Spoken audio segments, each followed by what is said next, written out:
Hey guys, welcome back to the stream.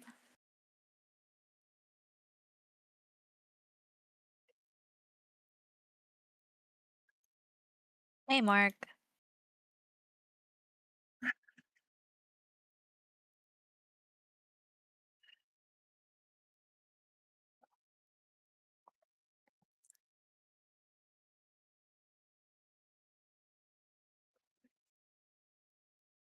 Okay. I am not sure. I'm still gonna figure it out. And that he can't hear me. Okay. All right. Can you hear me now? Check, check. Checking 1, 2. I think I'm coming through now. Sorry about that. Oh, crap. I'm back. You I'm back wanna now. start over from the beginning or You know what? You know what? Let me go ahead and start from the beginning because it would sound weird if, or yeah. I'll just start from the beginning again. okay, Sorry. we're cutting right Cut. here We're cutting and right we're here. restarting We're in 3, 2, 1. Welcome to the stream, girls, boys, and everyone in between. I figure I'd put a little bit more energy into that one. We are a studio created by artists for artists, and in our sketch sessions/streams, we talk about anything that comes to mind as we create human art. I am Esso, and with me, as always, is the co-creator and motivator, Miss Lily. Hey guys, welcome back to the stream. Tonight is an artistic free for all, where we will be drawing and talking about anything that pretty much caught our attention this past week. I'll be working on the Rogue versus Captain Marvel piece from the last stream because I need to finish something. And what will you be working on tonight, Lily? I didn't really know. I guess I'll just copy you and finish up what I was working on last stream, but not really. Just Oh, in the same vein. Yeah. okay. All right. That'll work. I mean, yeah, I think you and me both were just kind of racking our brains on what we wanted to do today. Yeah. Like, should we start something new or should Right? we finish stuff? Like, what? Nothing really, nothing video game or like Mm-hmm. anime related really caught on Yeah, this this past week. week has been pretty Yeah. dry for sure. It's it's been a sad week for Yeah. sure. Oh my Like I've God. just been day after day, Dude, like we've been getting wrecked. literally the past 3 days, right? Yeah, It's yeah, literally crazy. the past 3 days, 2026 has decided to kick us all in the proverbial nuts. It's Just been take all the crazy. wrong people. All the All of wrong the people. wrong people. Isn't it bad? Isn't it bad where it's like every time you hear about a new death, everyone's sitting there going, "Why is it not this person?" That's the wrong 80-year-old, guys. Exactly. And all of us are thinking of the same person. Mhm. Oh god, but before we get into that, let's get a little bit of housekeeping out of the way. I would like to start the top of the stream to thank fellow artists who have recently joined our sessions. On Instagram, I would like to thank Sakura Marketing 52, Jen Debsky, Chronicles Art Studio, Tyler Wilding, E Studio SPLBS, Emmy Lee 9703, and I Sketchaholic. And then over on Threads, I want to thank Matthew Robin Art for following us. We appreciate all of you guys who join us on this journey. And of course, we hope you guys can join us on our lives. Go into chat, say a thing or two. I'm going to try to be paying attention to all chats and addressing anybody who wants to throw in, their opinions, their thoughts, and their aspirations. Just bring it all over to us. We stream live every Friday at 7 p.m. Central Time on Twitch, YouTube, and Instagram. If you missed the streams, no worries. You can catch the enhanced rerun stream every Monday at 7 p.m. or the enhanced VOD every Wednesday at 12. If you're watching the stream, Join us in chat. It lets YouTube, Twitch, and Instagram know that you're here and counted. And if you're a first time watcher on Twitch and Instagram, hit that follow button. And if you're watching on YouTube, be sure to like, subscribe, and hit that bell so you get a notification next time we go live. If you look over in chat, you will see links to Lily's socials, both on Instagram and TikTok. You can find her at Lily Lilac Draws, all one word. And just below hers, if you want to see any art from me, clips from the show, or donate to the studio, head over to our link spring. And finally, as a disclaimer, the artwork that I present in each stream, and only my work, is pre-recorded. Due to my attention deficit, I cannot draw and hold a conversation at the same time. I tried last stream. It was difficult. Because I'm so used to whenever I'm drawing, it's just a solitary process for me. So throughout the week, I record about 2 hours of my process via OBS for each stream. And if I end up going over that 2 hours, I'll usually shorten the video through Adobe Premiere. But no part of the artistic process is lost. Only the time. Overall, just remember that a good artist isn't always a fast one. All right. Let's see. Outside of that, let me go ahead and switch us over to our sketch screens here and get the artwork started. Okay, everybody can see us, what we're working on. I think this week I ended up trying to add some ink wash once I was done with the line art, and Mhm. I don't know if I entirely liked what I did. But you guys will be able to see it here soon. Tell me what you think. Whenever you're creating something and you're right in the middle of it, you're just like, this is not going the way I want it to. Yeah, that's pretty much me. Mm-hmm. A lot of the time nowadays, it's become that with drawing. Yeah.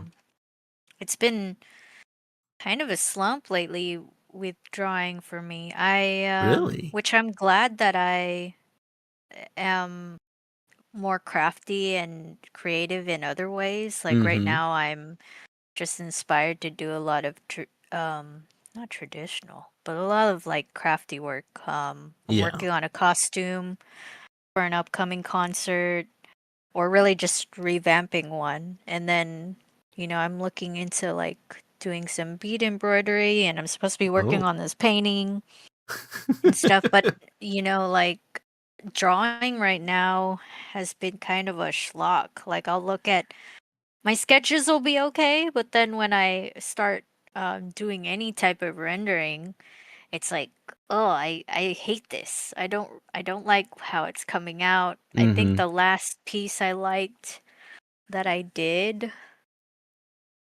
was, well, I really liked the Zuko piece I did. That one Yeah. was really good. And it's Yeah. not something I usually typically render that way. Mm-hmm. So that was really fun.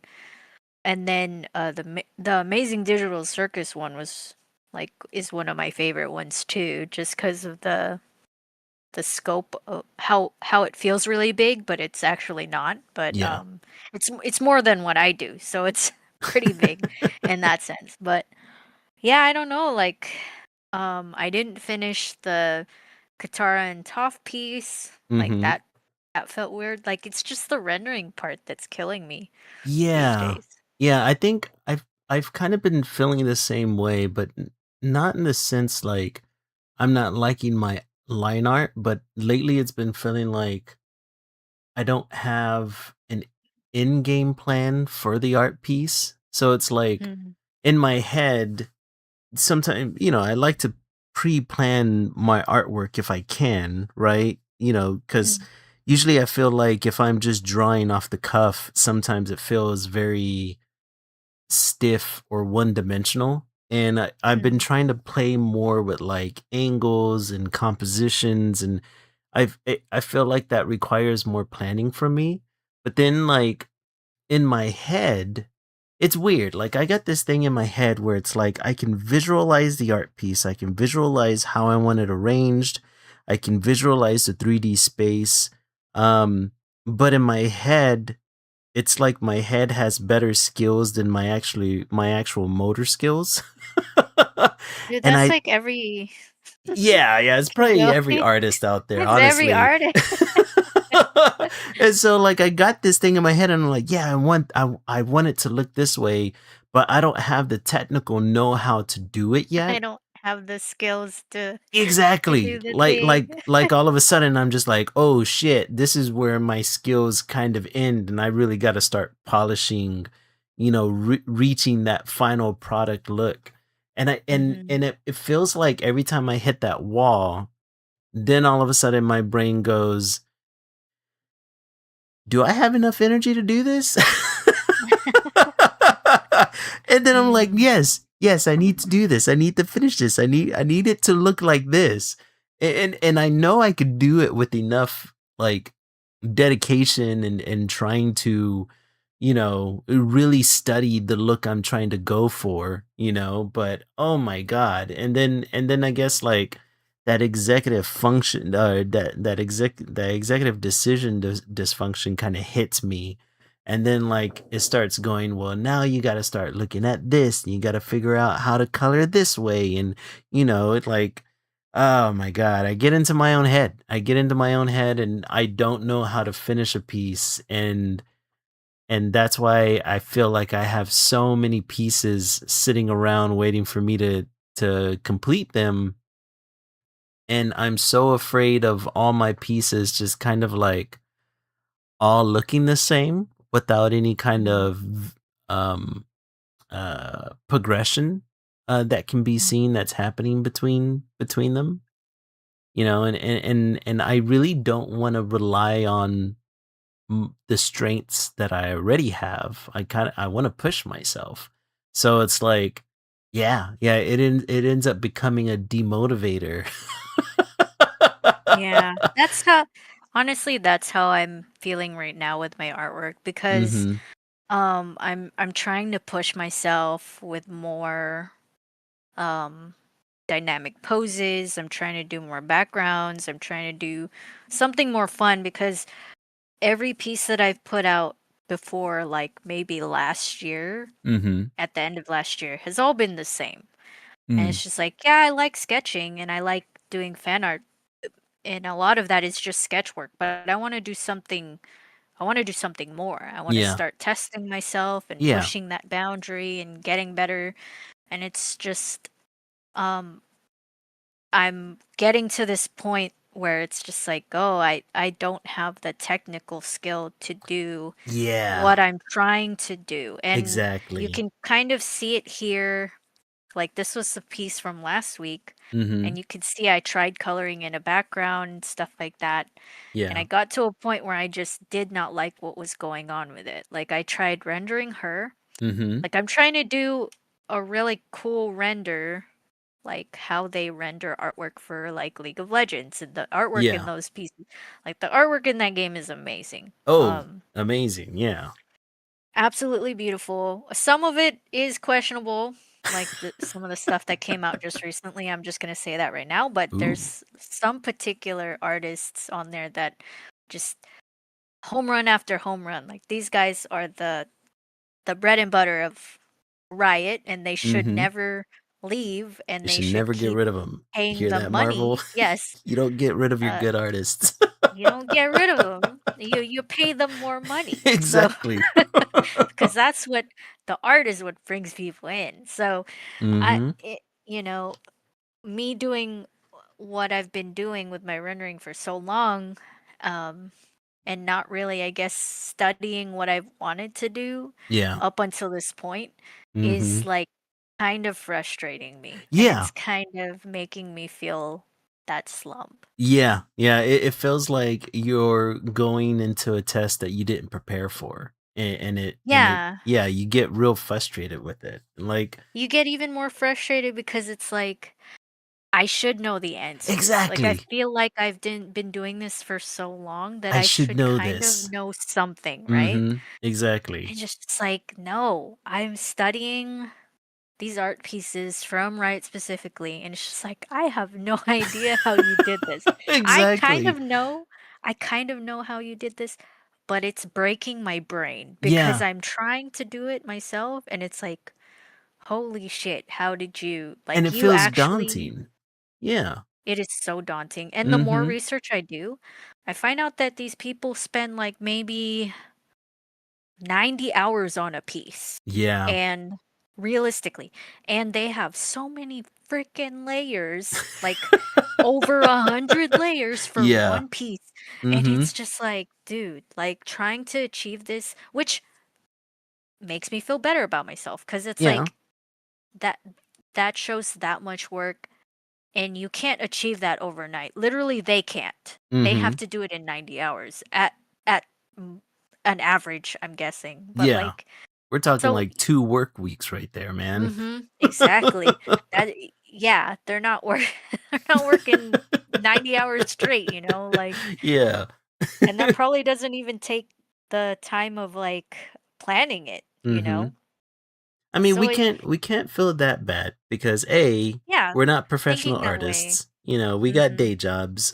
I mean, if Hey I man, could but we're still spend artists. yeah, I know, but if I could spend, 8 hours a day drawing and that would be a little bit different, right? Like I could really dive into Yeah, the hone it. techniques I would want to learn. But yeah, it's Mhm. one of those things like I don't know if this is an issue of getting older or an issue of because whenever you're learning art whenever you're younger, you have all the time in the world.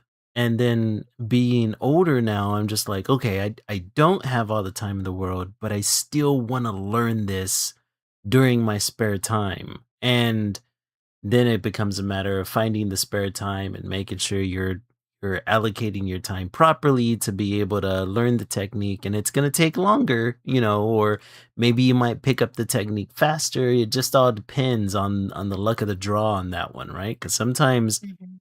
there's some techniques um that like whenever I switched over to Clip Studio Paint, I was able to pick up Clip Studio Paint pretty easy, and I was able to learn a couple of techniques through their tutorial process pretty quick. But then whenever I start looking into rendering, and they do have courses for rendering, but then in my head, I'm like, I'm looking for a specific kind of rendering. And, like, like a part of me is Mhm. like, man, I wish I could go over to like, this studio house and just sit there and watch this person creates this. I'm pretty sure I can get a hang of it if I watched how they do it, and it's just, I don't know. I don't know whether or not, we're just constantly getting in our own heads about this, or if it's a situation of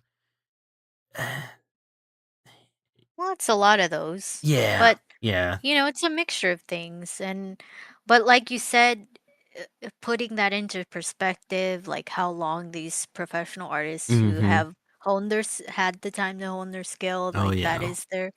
that is their day job. Yeah. So they have to, get better at it. Mhm. And they have gotten better at it. Yep. Like the time and the dedication it takes, it puts that when you put that into perspective with our own lives, Mhm. you have to give yourself credit. Like you're still honing this craft because I mean, I'm not saying they didn't want to. Of course they wanted to because Oh, they yeah. wanted this to be their job. But we hone it because we want to as well. Yeah. And we do it while managing our day job and managing our cluttered lives and Mhm. everything gets hectic and we still do it. We still do True. it True. Out of the and love you for the kind of game. yeah, exactly. So you got to give yourself grace and I have done that this whole past year. Even if stuff has looked the same for me and is the same even before this past year. It's Mhm. like I still want to put this out. Like I still wanted to draw this and I still wanted want to put this out because I want to share in this fandom um the love that I have for it, and I hope other people like it too. If they don't, it's okay because I did it. Like I Yeah. still, wanted to express this love that I have for the fandom that I'm drawing for, or the Mhm. feeling that I'm having at that moment, or whatever made me funny. Like You're right. you still Right. just do it. Like just do it. And even if it takes a while, like in your case, to finish things and to properly execute things, that's okay too. Like, Yeah. That's another thing that kinda gets to me sometimes where it's like, I have so many sketches started and mm, they never get finished, and in my head, I'm just like, "Ah, I need to finish a piece. I need to do this," but then yeah, it nags at me at the back of my head where I'm just like, I have all these pieces that I really need to finish, and I really want to finish because I really liked what I was doing with them. And then, but then my brain goes, but how you gonna finish it? And I'm just like, you got me, brain. T- Touche. I don't know mm, how I'm gonna finish it. I guess I'm just gonna keep going until it's done. mm, Oh my god. It's a never-ending battle for artists. It truly is. yeah. Oh man. But that's the fun of it. That Like, I is the think fun of it. that's Yes. the fun of it, and people are, and these companies Mhm. are not really even just people, it's companies using that frustration that we have and pointing it to the consumer and being like, You "Hey, know, you ye wanna make cool shit, but you don't that's wanna go through the schlock of the frustrating part of having to put it out there?" that's a damn Like, good "Oh." point. Well, I said it last week too. Like Mhm. Mhm. they are coining art uh creation of any kind, music, drawing, Mhm. just anything, photography, movie making, all this and that. They're coining that as a task, as a chore, when in Mm. actuality it is the labor of love. Yeah. The Yeah. leisureness, like that whole thing is supposed to be leisurely. Yeah. You do it in your leisure time and to show it to the world like, "Hey, I made Mhm. this with my hands." With the with as much blood, sweat, and tears as I could pour into it. It was Right. frustrating and I cried it many times, but I still made it, you Yeah, know? yeah, very true. I mean, don't get me Mm, wrong, as much as I'm complaining about it right now, whenever I do achieve that finished product, it truly is something where you're just like it's almost like you climbed a mountain and you're finally at the summit and you're able to look out at everything and the world looks amazing from the very top, right? That's that feeling I get whenever I do finish a piece. And yeah, of course. it's a slog trying to get up there. And I think you're right. I think these corporations and maybe to a degree it is affecting my mentality a little bit, right? Where it's like the I don't know how else to put it out of either than the consumerism of art, right? Where Mhm, everywhere you turn, you have every artist in the world trying to hammer out these finished products and then now we've got AI art that we're having to deal with where it's like, finished compositions um uh taking the efficiency to 100% and beyond, right? Like it's like finishing compositions, on crack. And mhm. I guess to a degree it does mentally affect me as an artist where I'm just like, well, shit, I'm gonna the reality of it all is that I'm probably gonna get a finished piece about maybe once to twice a month. And I need to find I need to find solace and fulfillment in that rather than the idea of I got to churn something out weekly, You should be or doing better. You should be yeah, you should be Yeah, you faster. should be You a should be total influencer, and you have to yeah. upload every day, and, Yeah, you oh, gotta you gotta do it for it's the the only way views the and the algorithm's likes gonna and the work for da you, da and da. yeah, and, Yeah, and exactly. people only care about finished pieces. They don't care about, what you're doing in the in-between stages, and it's just like, well, that's not entirely true, is it? Like, people do like seeing the artistic process, and people Mhm. do will sometimes enjoy a sketch more than they would a finished product. and Yeah. and maybe it's one of those, yeah, and I think it's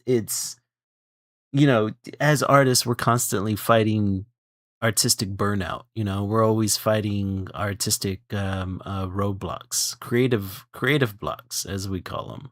And I think the consumer side of art is pushing um is pushing artistic limits to where honestly they've never been before, right? Like, sometimes I think about it, right? And some of the greats that you can think off the top of your head would only complete a one piece a month.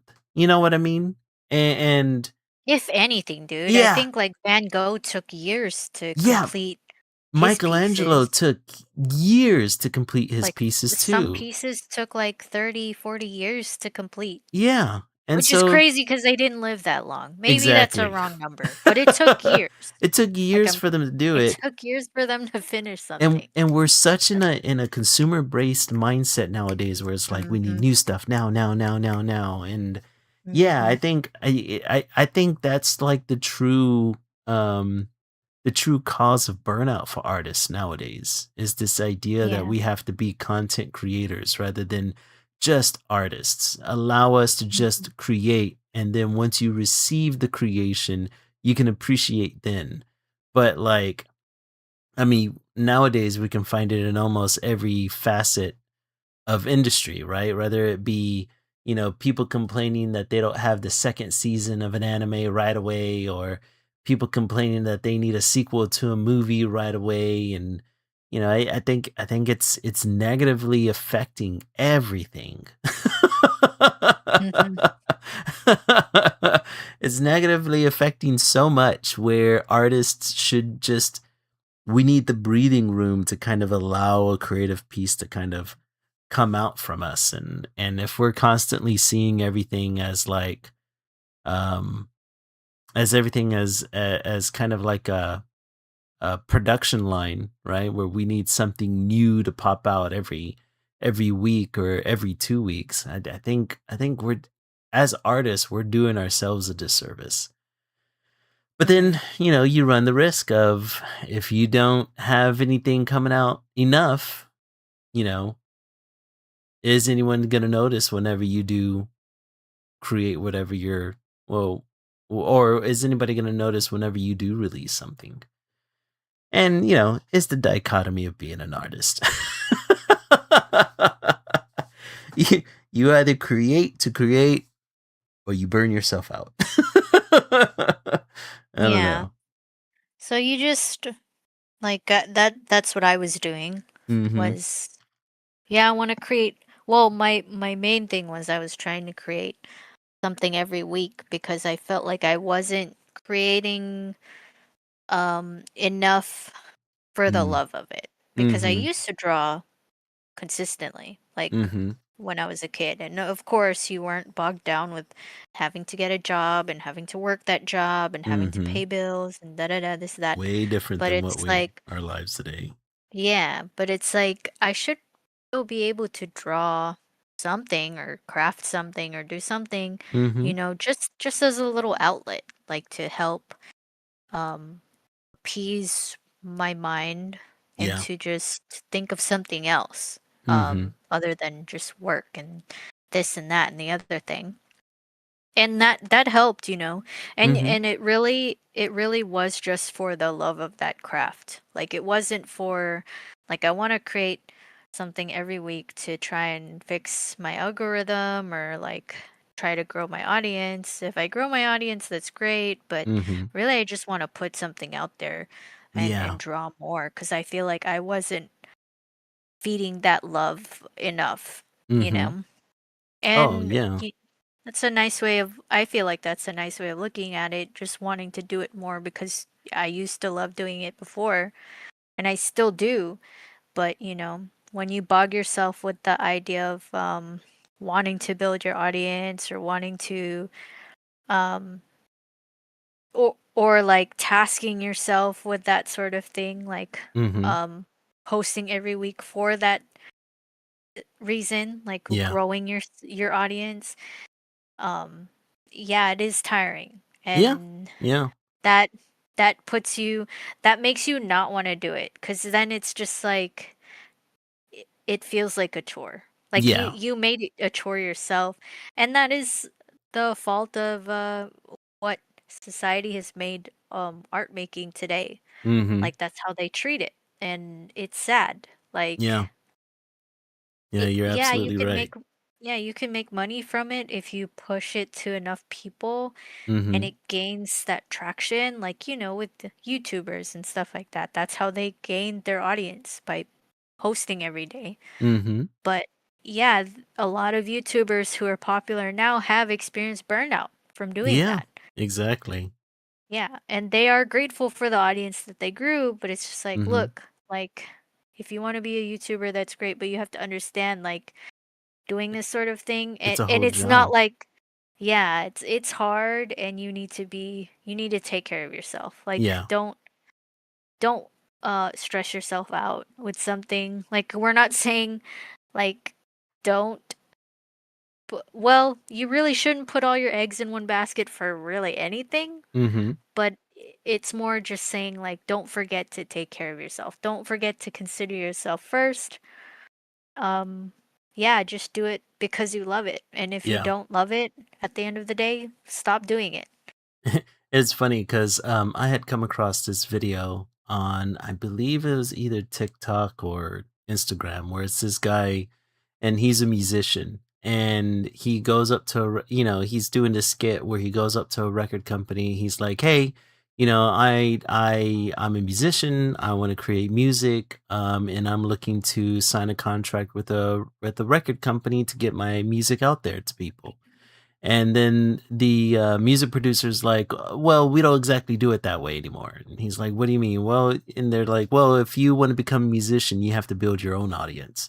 And he's like, "Essentially, what you got to do is that you got to be an entrepreneur, but you got to be an artist at the same time." And so he starts going into this dialogue about how to be an artist these days, you do have to be an entrepreneur if you ever want to make money with your art, right? And he's going on about how, like, you not only do you have to be an entrepreneur because you're going to have to, you're already putting money into your art form, but you're going to have to become a marketer and you got to become good at social media and you have to, find a way to get your work in front of an audience and build an audience before anybody even decides to take a chance on you or put money into your project. And yeah, I felt that at my core, Mhm. but I'm also like trying to, like, all this week, what besides drawing, one of the things that I ended up doing a lot of work on is video editing. I was Mm. having a shit ton of fun video editing this past week. Practically since last stream. I took the video from last stream and I ended up creating all these different segments. And anybody who goes over to our YouTube, they'll see 5 new videos up, and it's all different segments from our stream. And it's got, they got their graphics. I even put a little bit of music in it, and it was just me having fun um with the video editing process and seeing how far I could stretch that, right? Um yeah, so you gotta find, you kind of have to find that was like a fun little side project I was doing in order to not burn myself out from just drawing, you know? Yeah. I highly believe in uh, picking up any other trade, Oh like yeah. picking up any other type of craft, Mhm. which is why I do so many of them. Yeah. Because if you get burnt out from one thing, You can you can hop just do over to the another other real thing, quick. and it still feeds that it gives your brain a little bit of dopamine. Like it Yeah. gives Yeah. you still get your fix from something that's healthy, you know? Mhm. Like Mhm. this is a Exactly. you're you're not jumping into something else that's unhealthy, like just binge watching shows, doom scrolling through your Yeah. phone Oh, or, dude, and you I'm know, susceptible as hell to that. yeah, That's for damn doing all sure. sorts of things. Like if you're I fully believe if you're constantly doing something with your hands and Mhm. problem solving in that way, you're giving your brain a little something to feel good, but also exercising it. Yeah. And I implore everybody to do that sort of thing. Oh, If it, yeah. even if you're not good at it, and when you to become good at something, you have to be bad at something first, Oh, yeah, for and sure. just do it. Like pick up something. If you've ever been interested in something, just pick that up. If Mhm. you're bad at it, all well, go to the next thing you're interested in. You can learn anything. We've talked about this before. Yeah.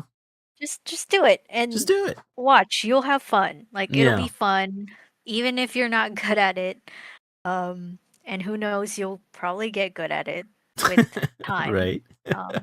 That's just how it goes. Yeah, you'll have fun, and that's what's been happening. You've been having fun video editing, and I've been having fun doing literally everything else but Mhm. drawing. And, it's not just rotting away doing nothing, like Yeah. nothing productive. And Exactly. don't get it twisted, guys. Like, if you need a break, go take a break. Go watch your shows, go play your video games, go doom Mhm. scroll a little bit. A little bit. Um, Rest is also productivity. Yeah. Like if you need to rest, that's still productive. Don't Mhm. get it twisted. Oh, But yeah. Even yeah. doing this stream, right? It's like the fun tech stuff that I like to do, and then also like the fun aspect of looking up different subjects to go or topics to talk about, and then just having, just sitting on a call essentially is what it feels like, and just having a conversation. That's just Yeah. another avenue where you could just kind of like let your brain rest for a second, let loose, and pretty much I just, especially with me since I'm playing pre-recorded art, right? I just let the artwork play.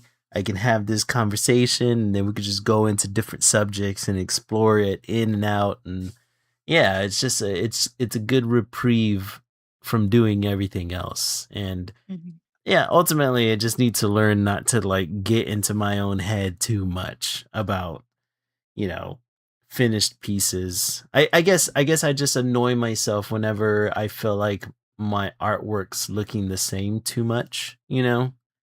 And and it's really dumb because you think about like all the famous artists out there, the mangakas, the comic book artists, the painters, they some people specialize in one form of art and it carries them throughout their career, and I don't know, sometimes I just become afraid of becoming, just a pencil and ink guy. Well, I need to dabble in some color, or I want to dabble in some animation. And it's something that I definitely want to do, and so, then at that point, it's just a matter of incorporating it into your workflow, into your artistic process. So, Mhm. because I honestly think the next thing, um, outside of the next fan art Friday, I'm gonna be tackling some more sequential art. Cause and this is another thing I've been thinking about doing as well. I kind of want to build, and this is going to sound crazy, especially to a lot of people who are familiar with this skill set. I kind of want to build new PNG avatar that can track my face and movement, something that's more animated. And I kind of want to try it by myself. But everything that I see about it looks ridiculously hard. But there's something in the back of my brain that goes, I could do this. I don't know, there's this one person that teaches you how to do it, and it looks pretty easy. I mean, Yeah, I kind of it's want to very try it. it's very strenuous work. Like, you Mhm. have to do multiple, like, drawings for Yeah. it, Yeah, but, I exactly. mean, we already do multiple drawings, and Yeah, then we're you just plug practically them in doing a that thing. every week. So, Yeah, so yeah. you could yeah, you could do it, like, Exactly. but Yeah, it like Mark it said, just kind of takes like a time. VTuber. I mean, technically, we're technically VTubers right now since we don't really show our face. It's just our avatars. Of course, it's just bouncing avatars for now. But I mean, we're coming up on our 1 year anniversary in October. I would like to continue to evolve how we look and maybe get into becoming like traditional VTubers have traditional VTubing avatars, I guess is what I would say. Nothing's gonna change about us. We're gonna still be our weird artistic selves. But yeah, I kinda wanna try my hand at that. But that's pretty normal, right? Like we're always wanting to try something new. The artistic process never ends. Never ends. Well, I guess we should go ahead and start getting into current events. Um, Wait, what has Mark said? Let's see. Oh, you want to make a Fuji? I believe I'm using Fuji now for our PNG avatars. I think I am. I can't I don't remember. I would have to look back at it because at this point I have these things on autoplay now. All I really got to do is whenever we log into Discord, it automatically start our avatars automatically appear. But I definitely want I want to graduate our avatars to something that's more animated for sure. um Really just to be more engaging, right? Like I don't know, it just it feels if especially whenever I'm editing our videos, it would feel a little less static, and that would be fun to mess around with. But the other thing is it's again an artistic tendency to want to learn something new, and it feels like something that I could do. It would just take some it would take some real doing. Oh man. But let's go ahead and take a moment to have or to remember some lives that have recently passed this past week. Because Mhm, it's been a doozy, like we were saying mhm, earlier in the opening here. Do you want to start us off, Lily? yeah. So, the first one that we learned about was, Miss Dolly Parton. Mm-hmm. She passed away on the 25th, Yeah. which was, sorry, Tuesday. Mm-hmm. Um, and she was 80 years old. She was suffering with some health complications, Of course. Yeah. none of which I know. Like, I've heard a couple stories, like it was heart problems and or kidney problems. It Mm-hmm. could be all of the above, but Yeah. she was 80. Yeah. Yeah. So it I is I kind of just chalked it up to complications of old old age. age. Yeah. Yeah, it just happens, and it is. It's still sad to hear. Oh, for Like sure. it. For It's sure. not like, yeah. She was an So, icon, I, man. oh yeah, she was I knew her as the queen of country. Mm-hmm. I looked a little bit more into her life. One thing I knew she was a philanthropist, but Mm-hmm. I didn't. It wasn't really aware to me in which way she was. Yeah. But notably, she ran her biggest charity, which was the Imagination Library, which Mhm. Oh, has been yeah. running. I heard a Yeah, lot it's been about that. running since 1995. It's a charity that gives books to marginalized children all over the world. Apparently, their branch, of course, she started it in Tennessee, which is her home state. But a bunch of people were reaching out and saying, "Hey, how can we start this in our own state, or how can we start this in our own country?" Mhm. And it's branched out to, I think, all of the states in the U.S. It's branched out to Canada, Oh. Australia, UK, and the Republic of Ireland. And I'm pretty sure I wouldn't be surprised if they were trying to go deeper and Oh, go yeah. to like more third world countries. Like, Mhm.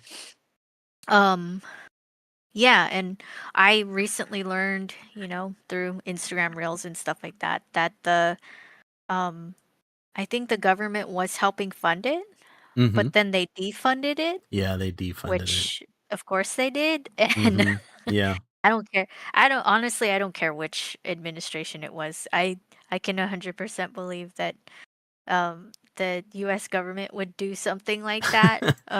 If I'm not And mistaken, it was part of the funding that we were putting towards, US aid, mm, that Trump defunded or Doge defunded for Trump, oh, okay. essentially. Yeah. So not a surprise to who defunded it, Exactly. but Yeah. um that's that it's disappointing to hear, but she dug in her heels, and Oh, dude. that's why a lot of people were saying that's why Dolly Parton wasn't a billionaire, because Mhm. she gave away her own money to people in need. I Yeah. heard that she helped fund Moderna's COVID Yes. Yeah. vaccine She put, I think, during $1,000,000 into that funding. that's crazy, Yeah. during COVID, which is, oh my gosh, a real angel. She Seriously. helped fund some what is it called? Emergency funds for Mhm. a few places. I can't remember all of them, but She did a she did a lot. lot of work. Yeah. She did, and she was also for women's rights. She was Mhm. also for the LGBTQ community. Yeah. Stuff that I was kind of surprised with, because she's a country woman. She's a Yeah. white country woman. And that's something I didn't expect from her, if I'm going to be honest. But then I Mhm. looked into it. At the most, I expected her to be apolitical. But Right. apparently, she was very loudly like, no, Very. I love Very. these people, and Mhm. I'm gonna help these people. And yeah, like, It's what an like Mark angel. says in chat, man, she was really a good person. Such She a good was. person. When I hear back some of her old voice clips, Mhm. man, I wish she were my grandma. Like, she sounds Right? so homely, like So nice. so like such a warm hug she Oh, sounds like. man. And I bet she gave the best hugs, and she's Mhm. so funny too. Like, some of the Yeah. stuff that she says, and she wasn't afraid to make fun of herself. She didn't put people down. Mhm. Just a wholesome person. Oh, yeah. And yeah. Did I Okay, so I saw something funny. I don't know if it's true. It What? might be fake. But I heard that there was a hurricane called Dolly that's going to hit that one island that Trump likes to visit, or that one place that Trump likes to visit. What's it called? Mar-a-Lago, or are we Mar-a-Lago? talking Yeah, his uh-huh. friend's Yeah, island? Mar-a-Lago. Mar-a-Lago. Yeah. Yeah. I don't know, Is that's that it. true? I don't know, I'm That about to would be look it up right now. hilarious. Let's see. That would be Oh, you're so funny. absolutely right. There is a tropical storm Dolly forms in the Dolly from the Atlantic. grave. Dolly from the grave. Oh, and it's gotta be in response to, did you see, Trump's post after she passed away? He ordered that flags would be at half mast, right? But also the AI generated one, Yeah, right? the AI generated art is what Of I saw the course. most of, and I was like, Of course. dude, seriously, man? You're a trashy person. You're Ah, disgusting. just the Why has worst no one thing you can taken away do. his phone? I hope Can that someone tropical take away this depression man's phone? I hope that tropical depression turns into a Cat 5 hurricane and absolutely mauls down Only Mar-a-Lago. hits Mar-a-Lago. Exactly. Only hits Knock Mar-a-Lago. on wood. Just hit Mar-a-Lago. Dolly, do it. Dolly, Right? do it from the grave. Do it for all of us. She That would be so funny though if that's actually like her just being like, "Ha, my last fuck Right? you." The final act of kindness. And for my final act, Imma fuck shit up. Hell yeah, Dolly. Way to Hell go yeah. out. That's the karma. She built Right? up all that karma, and now she's serving it. Oh, Hell yeah. man. So, on the same day, we ended up having the passing of Tim Curry. He was also at the age of Yeah. 80. I swear the wrong 80-year-olds are dying this year. Of course, anybody who's ever known anything about Tim Curry, he originally burst into the limelight with his rendition of Dr. Frankenfurter in Rocky Horror Picture Show, and he stayed in the light by playing a large facet of characters that have stayed with us till this day. Let's see, I believe that it was in 2012 he suffered from a stroke that ended up putting him in a wheelchair, and Oh. I haven't heard anything else on what led to his death. But again, it's the same thing with Dolly. I kind of chalked it up to, complications of age and of course his stroke. Um, but some of his most memorable parts, being playing Pennywise the Clown in It, playing Hexus the Pollution Spirit from Fern Gully, Lon John Silver in Muppets Treasure Island, playing Hector the Concierge in Home Alone 2, and then my To be personal honest, that's the favorite, only thing I knew from him that I what, knew. the Home Alone 2? Yes, that I had knowledge of.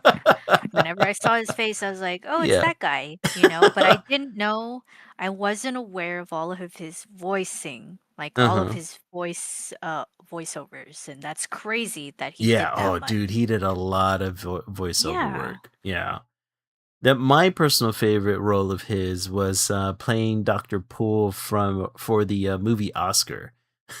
Was probably like I remember him like probably the first time I had ever seen him was in Home Alone 2, and the second time I had ever seen him was in the movie Oscar, which was probably one of my favorite childhood movies that I grew up with. And then whenever I learned that he played Hexus in Fern Gully, because Fern Gully was another big childhood animated movie that I ended up loving as a kid. Not only because it had Tim Curry, but it also had Robin Williams in it. So Mhm. two legends, I Yeah, say. definite. Yeah, yeah. And then and then a day later, the next day on Wednesday, we ended up learning that Peter Cullen passed away at the age of 83. Anybody who knows Peter Cullen, he's a Canadian voice actor, and he's celebrated throughout the Optimus industry. Prime. Optimus Prime. Yeah, He's dude. Optimus Prime You for know the what's past 20 crazy? years, That's right? crazy, right? Like the fact that he is the voice of Prime almost throughout the entire franchise, no matter the media it was in, he was His always the voice. His voice was so iconic, they were So just like, iconic. "Nope, we're not even gonna try and recast this Exactly. because that would He's be gonna insane." Optimus Prime is this voice and this voice only. Yep, this I guy. think I think the only time Optimus Prime's voice was changed was for the most recent animated movie that they released.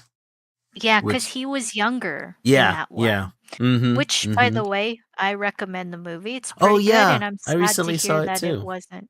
Yeah, I'm Mhm. sad to hear that it wasn't greenlit for, like, any, like, Yeah, series or anything. yeah. Which is really disappointing because it's actually really good, Yeah, and it's actually a really good I really do like that movie. I recently saw it like probably a couple of weeks ago and I thought it was mhm. really good. Like Well, one, I think the advertising for it was pretty crap. Um, It was, yeah. yeah, yeah. Like from what I remember of the advertising, it was just kind of marketed as a kids movie, and honestly, like watching the movie, I don't even know if I would even put it in the kids category because the story was pretty mature for its uh for what it was. Mhm. The animation was really good, and I mean, I liked Chris Hemsworth as Optimus Prime. I mean, he sounded pretty good. Do you know why I watched it? Hmm.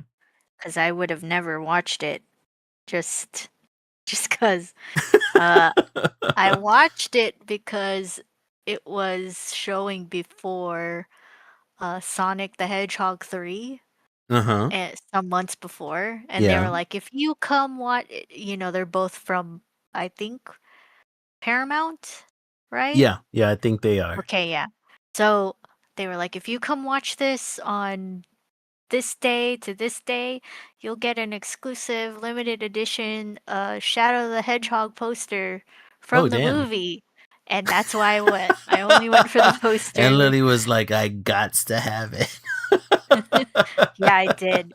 I even bought the Japanese exclusive one too, and it was so Nice. sick. They're up on my wall. But and I was just like, I'm here, I might as well go watch this movie, Yeah. because I bought the ticket for it because you have to buy Mhm. a ticket to get the poster. Yeah. And I sat and I watched it and I was like, "You know what? It's really Not bad." good. Like, I'm Yeah. glad that yeah. It's really, Like, really good. it's actually I really was good. even, surprised by who was the actor that played, Megatron? Crap. It's the same guy from, um Megatron? yeah, he was also in the Megatron. Eternals, and he was also in, Transformer um it's called Transformers 1, right? yeah. Okay, wait, hold on, I Okay. think Mark has it here in chat. Brian, Tyree Henry? I believe that's the one. Is that the same guy that was in, Eternals? Wait, was it Well, I wouldn't Eternals? know him from his name, so Yeah, that and, he's okay. also in, the show Atlanta. He plays Paperboy, I think. Let me see, maybe I just don't recognize him from this photo. Okay, I think I recognize him. Okay. Do you recognize him? Only a little bit. I don't remember any of his in any of the properties he's been in, only Huh. because I haven't watched the properties he's been in. Here, give me just 1 second, I'll be right back. Hold on. Okay.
Okay, sorry about that. I'm back. Welcome back. My dad's sixth sense ended up going off, and, I could hear my little one crying in the hallway. I was like, "What the heck happened?" So, Oh, I she's had okay? to. Yeah, she gets really emotional if she thinks she's by herself, and Oh. I think I think my partner went to the restroom and she didn't know if anybody else was in the house. So she's like sitting in the hallway outside the door crying, and I was like, "Oh crap, what's wrong?" Kids, kids. Okay, I'm sorry. What were we talking about? My bad. My bad for derailing. We were talking about Transformers 1 and how you liked the voice actor Yeah, yeah. for For Megatron. Megatron, yeah, he did such a good job at like he was essentially playing the straight character between him and Optimus kind of played the funny guy. And then as the show went, I'm sorry, as the movie went on, like his slow morph into Megatron was like one, it was really good characterization and just super believable. Like I thought he did a really really good job at it. I I was think what really I like surprised. about his character Mhm. was they played it the opposite way for these two. Yeah. Like, he wasn't the one, he just wanted to play it safe. Like, he didn't Mhm. want to do anything like crazy, and he even like drops um Optimus Prime at the end, like, no, Mhm. if you had listened to me, none of this would have happened. Like, craziness, right? Yeah. And it's just Yeah. like, oh, like that characterization for him was, and then, all of it, all of what he does up after that point is just like out of pure hate, like out Yeah. of like spite and just wanting revenge. And Mhm. it's like, oh man, you guys used to be friends and now it's Exactly. like, dude. And Dude, it it's was so such a good sad. turn. Yeah. Mhm. Yeah. Like, if you would just listen to me, none of this would have happened. Like, Yeah. oh my gosh, dude. Such a good movie. I should watch it again just to, cause that gave me chills when Mhm. 'cause he's literally like there to, like, he can save him. And he's Yeah. just like, no, fuck you. Mhm. Like, damn. Yeah. Like Oh, his turn was, I mean, anybody who's familiar with the Transformers franchise kind of saw Megatron, Megatron was originally would eventually become who Megatron is, but yeah. it was a slow transformation in how he got there where I was just like, "Oh, dude, that is uh, from a writing standpoint, that was straight up chef's kiss." And coming from an Yeah. animated movie, I was just like, "Dude, that's really, really good." And that's why I was like, I don't even know if we could technically consider this a kids movie. You kind of expect those types of characters, though, to Mhm. be the ones doing the crazy things, though, because, like, I don't remember. That's why I have to go watch it back Mhm. again. Um, because oh, I keep farting on their names. Megatron Omega, and Optimus yeah, Prime. Megatron, Prime. Sorry, Mhm. thank you. Optimus Prime is going to full lengths doing the crazy things, and you expect the other guy to be doing it, right? Mhm. Like going to full lengths to keep the status quo. Yeah. But he's just like, no, we just have to keep doing the same thing we're doing, and it's gonna be okay. And Mhm. yeah, I find that kind of that switch that they kind of flip their heads, Yeah. like, um I don't know. Now it just sounds like a bunch of gibberish. Um, Well, what I like is the idea of being able to where Optimus Prime kind of came off, because anyone who's grown up with Optimus Prime kind of understands him as being this stoic, no nonsense exactly. kind of a Yeah, character. And to see whenever he was younger that he was impulsive and he didn't understand responsibility, and it was Megatron who was the more calm, collected, more strategic one, or you would young Megatron is what you would expect older Optimus Prime to have been whenever he was younger. mm, And the fact there you that go. it's like you said, that there was that switch between the two, and how it was essentially Megatron's pain of, you know,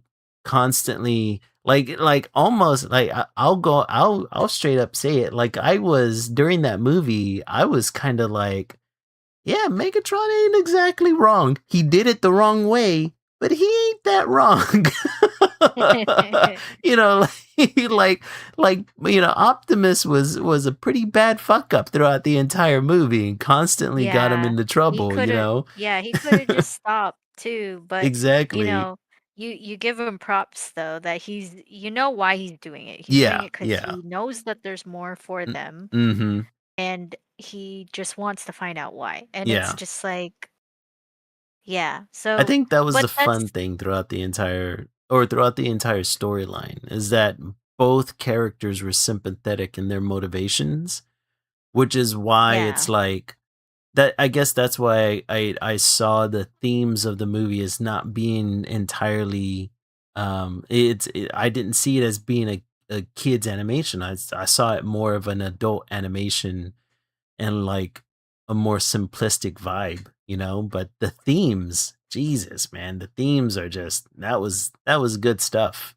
Really good I stuff. think I think what was I gonna say? I was gonna say something. I think the best written villains are ones that you can sympathize with. Like you Yeah, kind of yeah, it's understand true. where they come from. Like Mhm. you you understand for as much as of a monster that Thanos was, you Mhm. understand why he wanted to do what he did because he Right. grew up in a Right. planet that was ravaged by um not enough resources. So everyone was Overconsumption. suffering. Yeah, everyone was suffering and dying when simply in a fucked up way he surmised that hey, if we just killed half the population, Mhm. we wouldn't have this problem of overconsumption. Right. Like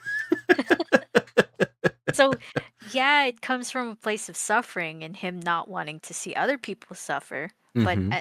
at the end of the day it's you're killing you're killing people who yeah whether you like it or not they're here so you probably shouldn't do that like Right. Right. maybe don't do that like Yeah. um Yeah. let them choose if they want to if they want to go or not like don't choose that for them. And that's that I think yeah, I think you're right. I think those are the best villains where it's like their motivations are completely understandable. It's their execution of their solutions that's the wrong way to go, you know? Yeah, maybe let's talk about it Yeah, and try exactly. and figure out Let's how to fix it without killing or anybody maybe you like make more resources rather than just killing half the population of the yeah, universe. hey, maybe just talk to people and just be like, "How do we fix this in a way where we make more resources, like Right? we can allocate what we have and Mhm. see, okay, what do we got and how can we make this work?" Instead of Exactly. just being like, "Hey, let's Nope. just kill We're everybody." just gonna kill just half half the just kill population, just kill all in people. the Like name of balance, you know? easy, done. Good work everybody. We can go home now. Like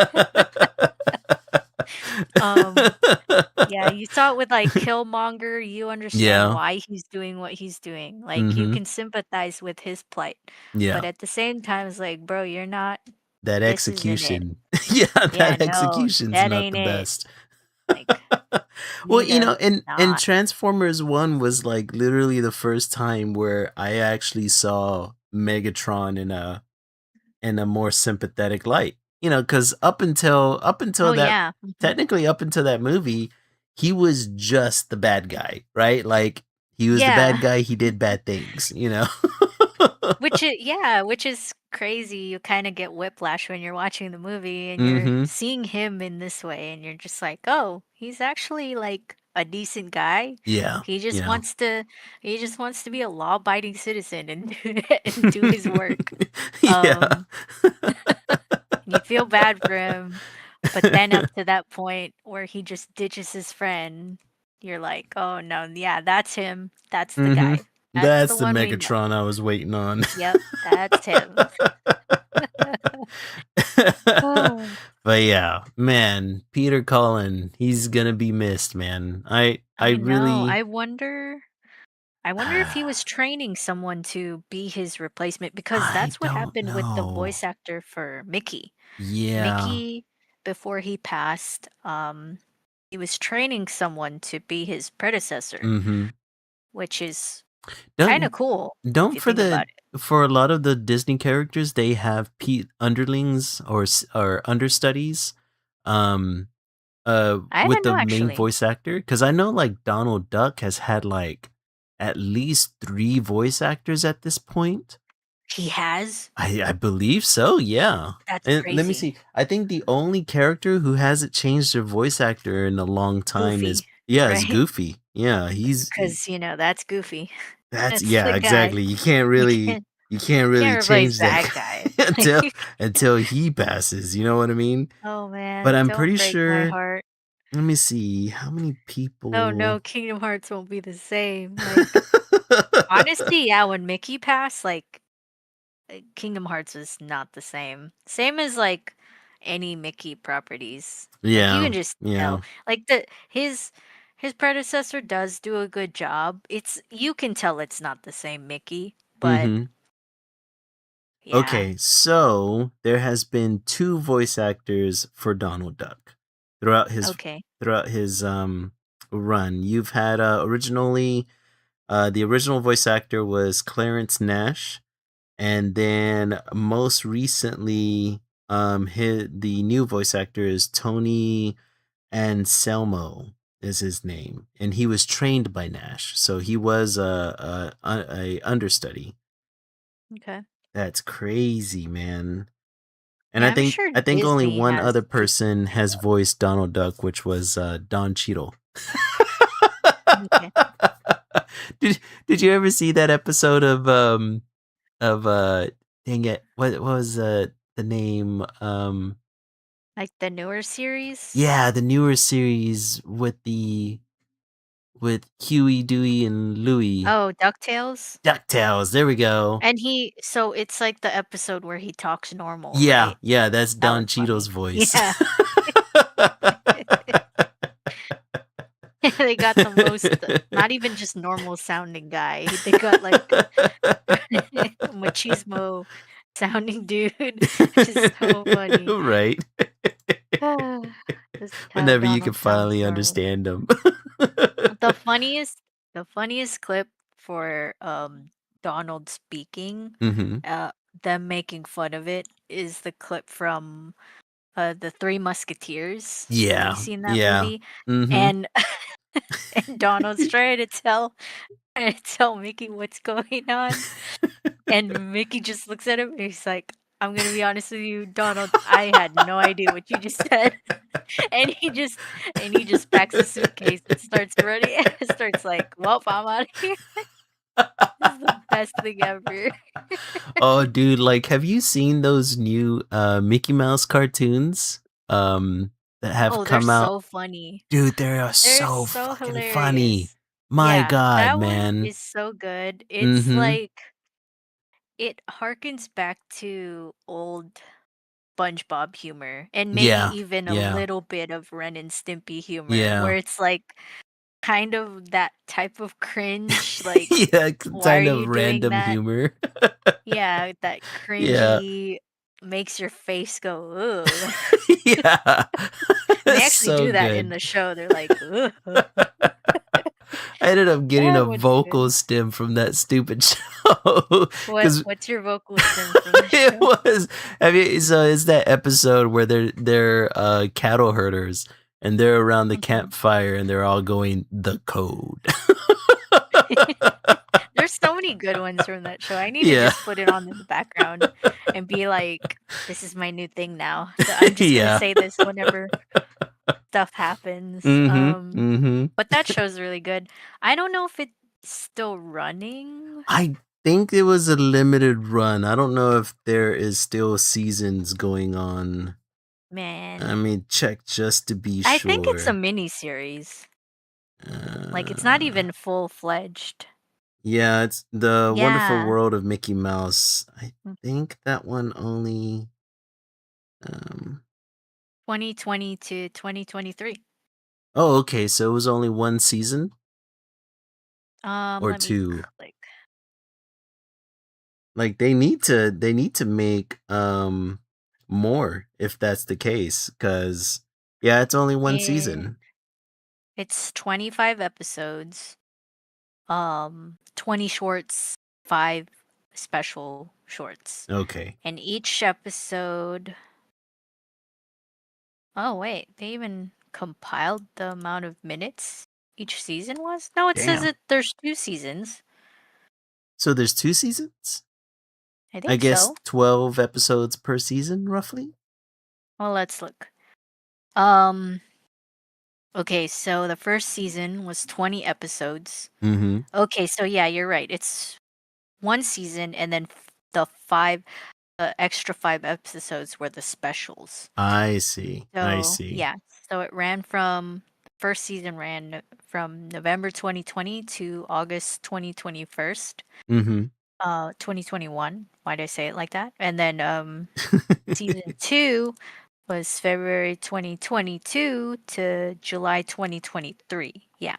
Oh, hmm dang. So a pretty good Yeah. bingeable thing. Oh, yeah. Um they're It really short episodes, Mhm.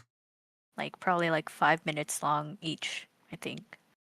If even. I think they're maybe even shorter than that. Like Yeah, I think they're not long. they're not very long. They're like hmm half the length of an actual episode, if not Yeah. more. But my god, are they funny. Like, I They're don't know who so the funny. showrunner was, but the guy hit it out the park. That's an actual Disney adult. Like that's a Exactly. guy who grew up watching the Mickey gang and was like, I want to draw them. I want to make them, but with like my adult humor Yeah, now, we gotta put not some for adult humor kids. in this. Yeah, like kids will still laugh at it, but they won't get what's going on. Just the way cartoons should be. Yep, just the way cartoons should be. Okay, before we get into our last bit, well, Mhm. let's get into our last bit because Okay. I want to bring this up. Alright. Let's see. What do we have next going on in current events? We got some AI shenanigans. Let's see. Do you want to go into your next topic here? Okay, wait, I gotta type this before I forget it. Hmm. So you can go. How Okay. do I? So let's see. It looks as if scientists aren't buying AI's claims of curing cancer. It says it lacks. They say that the claim lacks data and review. So I have Okay. heard I hmm have heard of this rumor. Well, I guess we could call it a rumor at this point, but I did hear about this rumor where um, there were a number of people claiming that AI had found a new way to um, uh, uh, Your or cancer? yeah, yeah, by using the same, technology that we use CRISPR for, in other words, like modifying mRNA, vaccines in order to Oh, target, okay. cancer cells specifically, right? Because right now, whenever we use chemo, unfortunately, chemo targets it doesn't discriminate on on the cells that it kills, right? It Which can't is target. why Yeah. exactly, which is why chemo can be a little dangerous if you're going through it. You have to be really careful with it. Um, but there was a lot of claims out there that I was reading that where they were using the ability to or the same kind of technology that we used for the COVID vaccine in order to target cancer cells specifically. But it seems as if this was just a AI hallucination Of course. that we weren't that it's more of a claim or a well, according to the article, it seems as if people were using this claim as a way to raise money for startups. That AI has the potential to be able to do this, since AI is able to crunch larger numbers than modern day scientists, I guess, and maybe be able to crunch them faster, which is the theory, but in practice, none of that has come to fruition. So I think it's one of those things like a lot of these startup companies were kind of saying like, "Hey, we have this AI, and we can train it on peer reviewed medical journals and come up with a way to create a vaccine for cancer." But the article brings up that no peer review or data sets support that claim. That it's Yeah, that's why they can't trust it because exactly. a lot of science comes with a lot of testing Mm-hmm. and a lot of people, a lot of other professionals looking at that data and helping verify it, like Yeah. with their knowledge as Mm-hmm. well. And yeah, Yeah. I think, man, and which I'm glad that they're doing that. Like they're looking at it with with Skeptical a eye. lens. Yeah. Yeah, and because I think in good faith, scientists would want to find a cure for Oh, cancer, of right? course. They just Yeah. want to find stuff that would better help society, and but you have to come at it with a lens of skepticism. Like, is Right. this going to work? And is it actually going to help people? Because Mm-hmm. if we greenlit this and it ends up not working, and even worse, makes it worse, Yeah. then we are doing a disservice Yeah. to humanity at what we're supposed to be doing. So Mm-hmm. I like that they're looking at it this way, and I'm hoping that because you know how people joke like if they ever found the cure for cancer, they would just keep it to the rich people. Yeah. Like I would hope that they wouldn't do that. Right. Um Right. I and mean, I would also hope that they wouldn't start killing scientists out of nowhere and they just vanish for no good reason, which is yeah. a topic we never covered, by the way, and a topic that I never looked into because remember, a bunch of scientists were just vanishing a What? couple months ago. Yeah, Really? I don't a, remember hearing about this. Or if I yeah, a did, couple I months didn't. ago. Mm-hmm. Couple months ago, some scientists were coming up missing and then found dead Oh for shit. no reason. Um, Hmm. what kind of scientists were they? They were covering something. They were all covering the same uh study, and they went missing, like seven of them. Let me see here. That's interesting because I don't remember hearing about that, but that's not to say that um it's not happening. Okay, let's see. So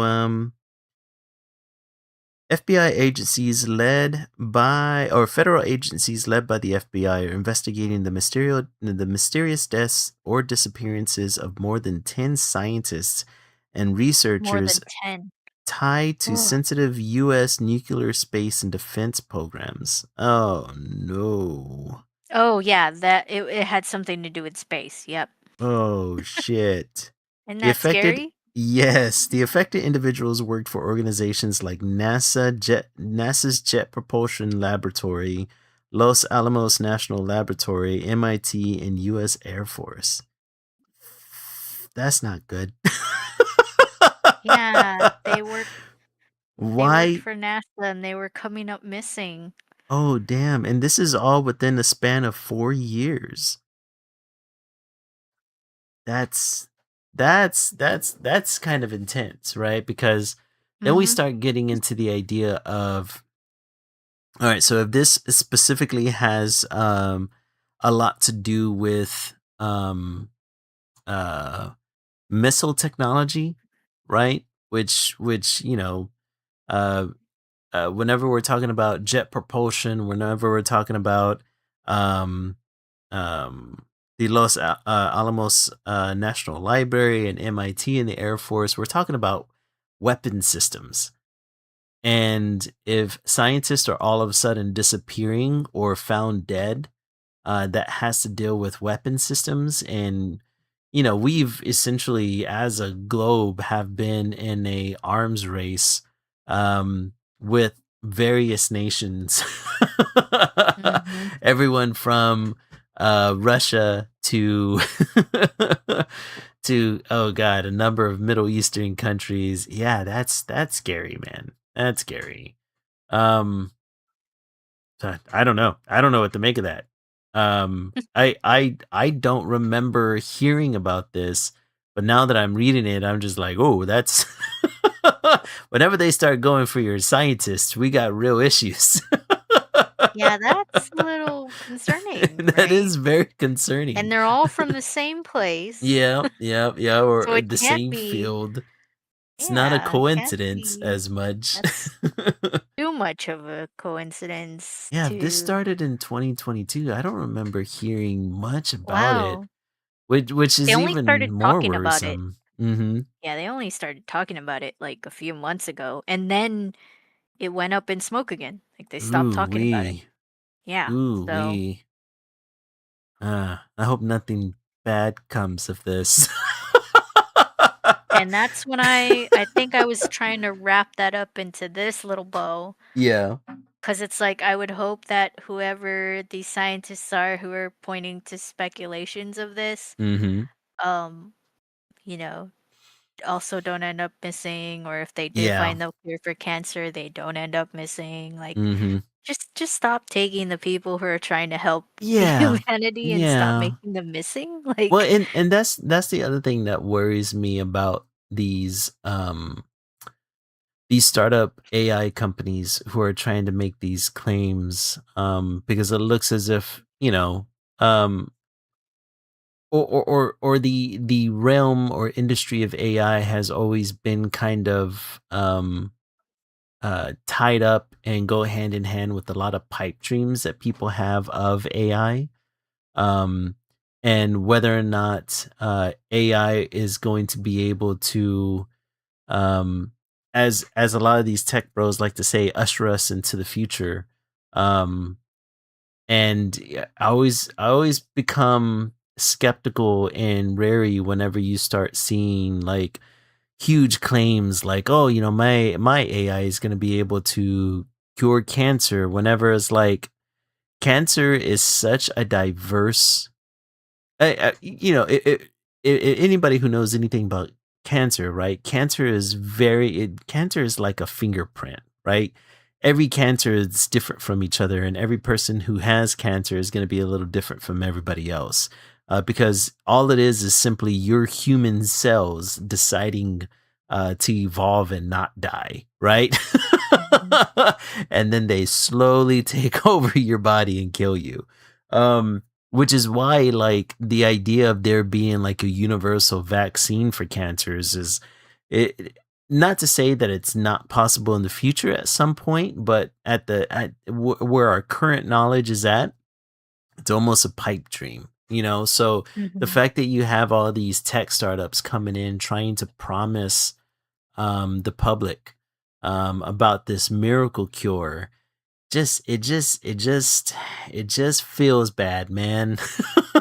It's mhm, like don't get me wrong, I would love for that to happen. I would love for AI to finally be focused in a region where it can really be utilized for the greater good, right? But mhm, I mean, the bad part is, and this is something that we've been talking about since we've started this podcast, right? The bad part is that it's being run by companies who only look towards profit as as deciding whether or not an idea is viable, right?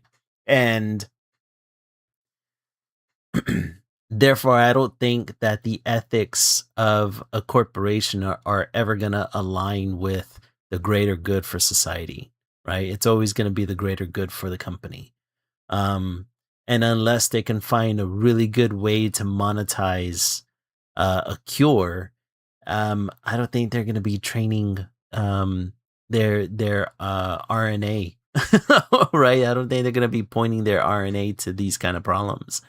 And it just every time I see these pipe dreams, man, it just kind of like depresses me just a little bit more inside.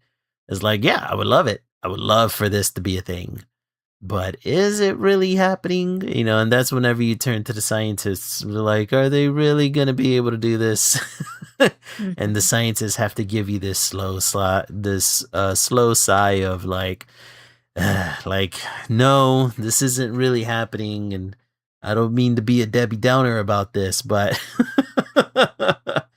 oh shit, man. mhm.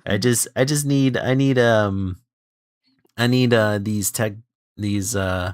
tech startups to stop making these outlandish claims of what AI is and isn't. Because I think that hurts society as a whole, especially since we have AI, and it seems as if we have AI on this high pedestal in our society right now.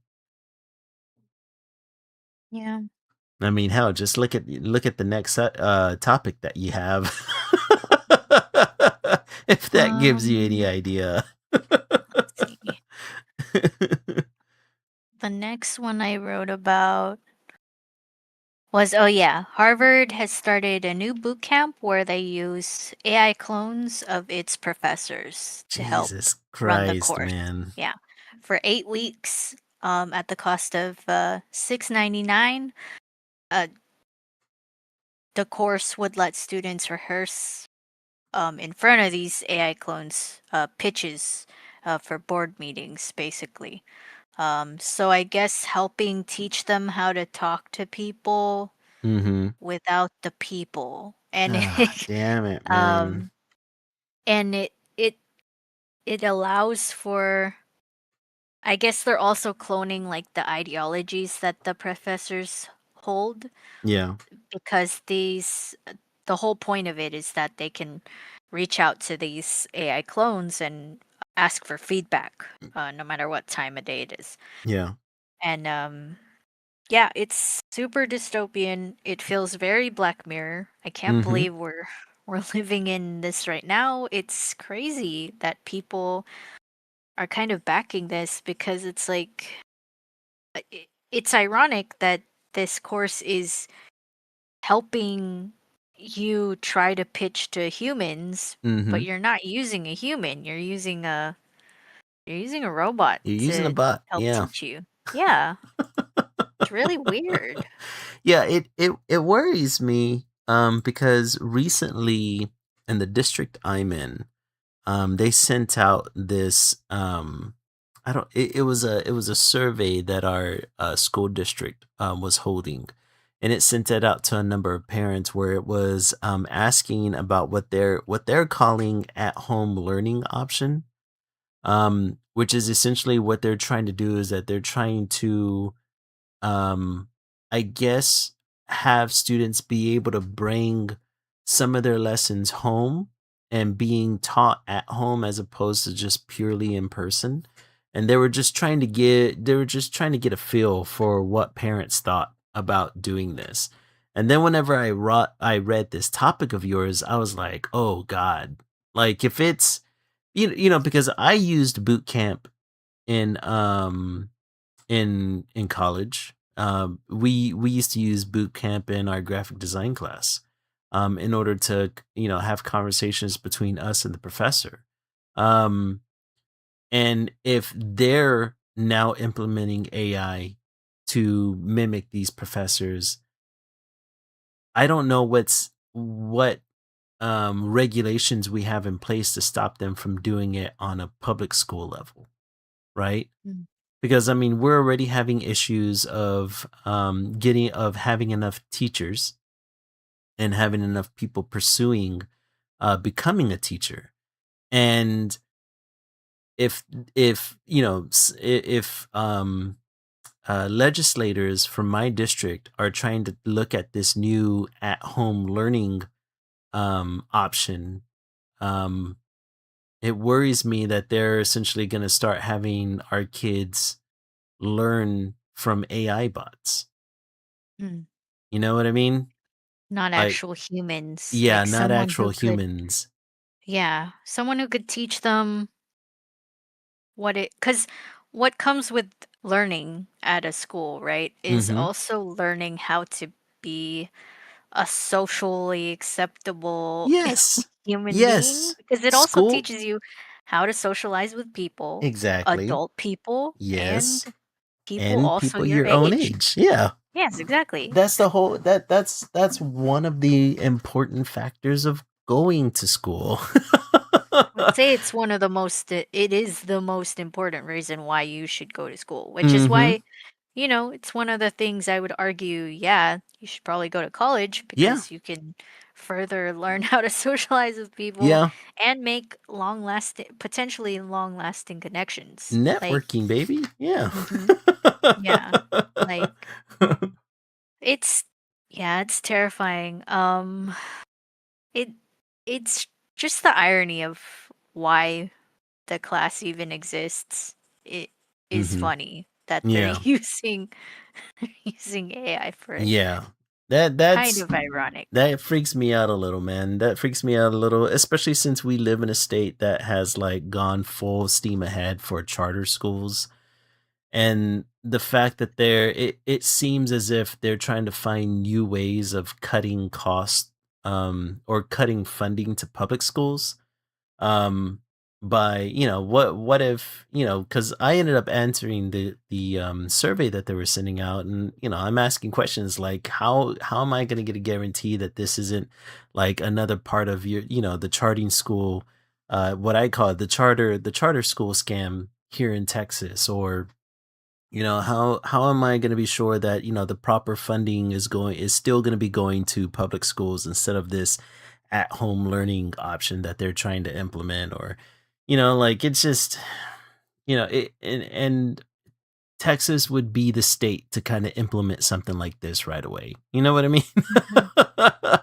I would fully expect Texas to be like, yeah, we're going to go ahead and have AI chatbots teach your kids from this point forward. Mhm. And by the way, we're including Turning Point USA curriculum. Oh gosh. Just like, just shoot me, man. like Mhm. like how at this point you're gonna force me to to keep to teach my kid at home if you're just gonna try to cram them with all this BS. Oh god. It's the worst. It's the worst. It's the reason why you It gotta get is. out of this state. Ugh. But apparently it seems as if AI is getting even more advanced according to the next topic. Yeah, give me a second here. Yeah, so Bill Gates sounded the alarm over runaway risks of AI. Hmm. To quote him from this article, AI will either be the greatest equalizer ever invented or the worst source of injustice. Even under the best circumstances, the transition to this new AI era will be one of the most turbulent times in human history. How will we use this technology to make the world a fairer place and keep it from widening the divide between rich and poor? Hmm. How will we protect the people who are most vulnerable to the harms caused by artificial intelligence, including those who lose their livelihoods and the sense that they are in control of their future? Mhm. And yeah, that's basically what we're seeing right now with AI being implemented basically everywhere. It's threatening livelihoods of people who studied in basically any tech field, like Mhm. any Mhm. and at some administrative fields and stuff like that. Even it's I think it's even threatening some fast food chains because Yeah. I've seen Yeah. videos of people going to a drive-through and they hit a robot and the robot's not understanding what the human is telling them. Mhm. So you have to like ask for a human or just break it by asking for something kind of Yeah. stupid. Because in actuality, there's a human listening behind it. So it's just like, why do we even have this implemented in the first place? Dude, Is the question. it freaked me out. The last week, me and my partner went to go get Freddy's. Have you Hmm. ever been to a Freddy's Yeah, I fast food love joint Freddy's. before? Okay, Hmm. so Yeah, we went to Freddy's and we went through a drive-through, and the entire experience was an AI chatbot. Like, really. taking the entire order, and that's because my partner's, preferences in a hamburger can be pretty peculiar, right? Like, she's the kind of person who doesn't like vegetables on her burger, and so, usually our orders for hamburgers becomes very Hmm. modified, like, "I want a hamburger with bacon, no onions, no pickles, no lettuce, no tomatoes, and we ended up going through the whole order, and the AI chatbot got it all. But at the same time, I was like, "Oh, that's impressive," but damn, I didn't talk to a single person this entire time until I got up to the window, and God knows how long before they replaced people at the window.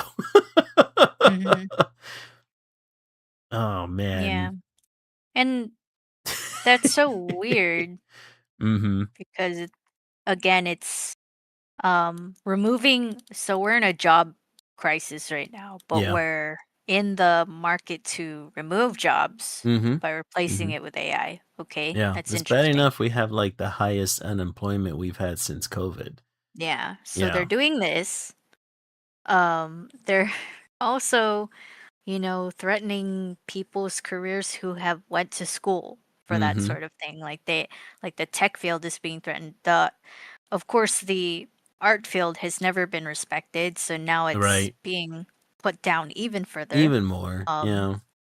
yeah, and yeah, it's definitely widening the gap between not even just the rich and the poor. It's just widening the gap between human to human. Like Yeah. we're really devoiding ourselves from human contact at this point, and Mhm.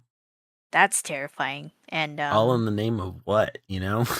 yeah, and to quote someone else from the article, not Mhm. Bill Gates, but someone who was commenting on it, they said, capability doesn't automatically justify replacement. Yeah.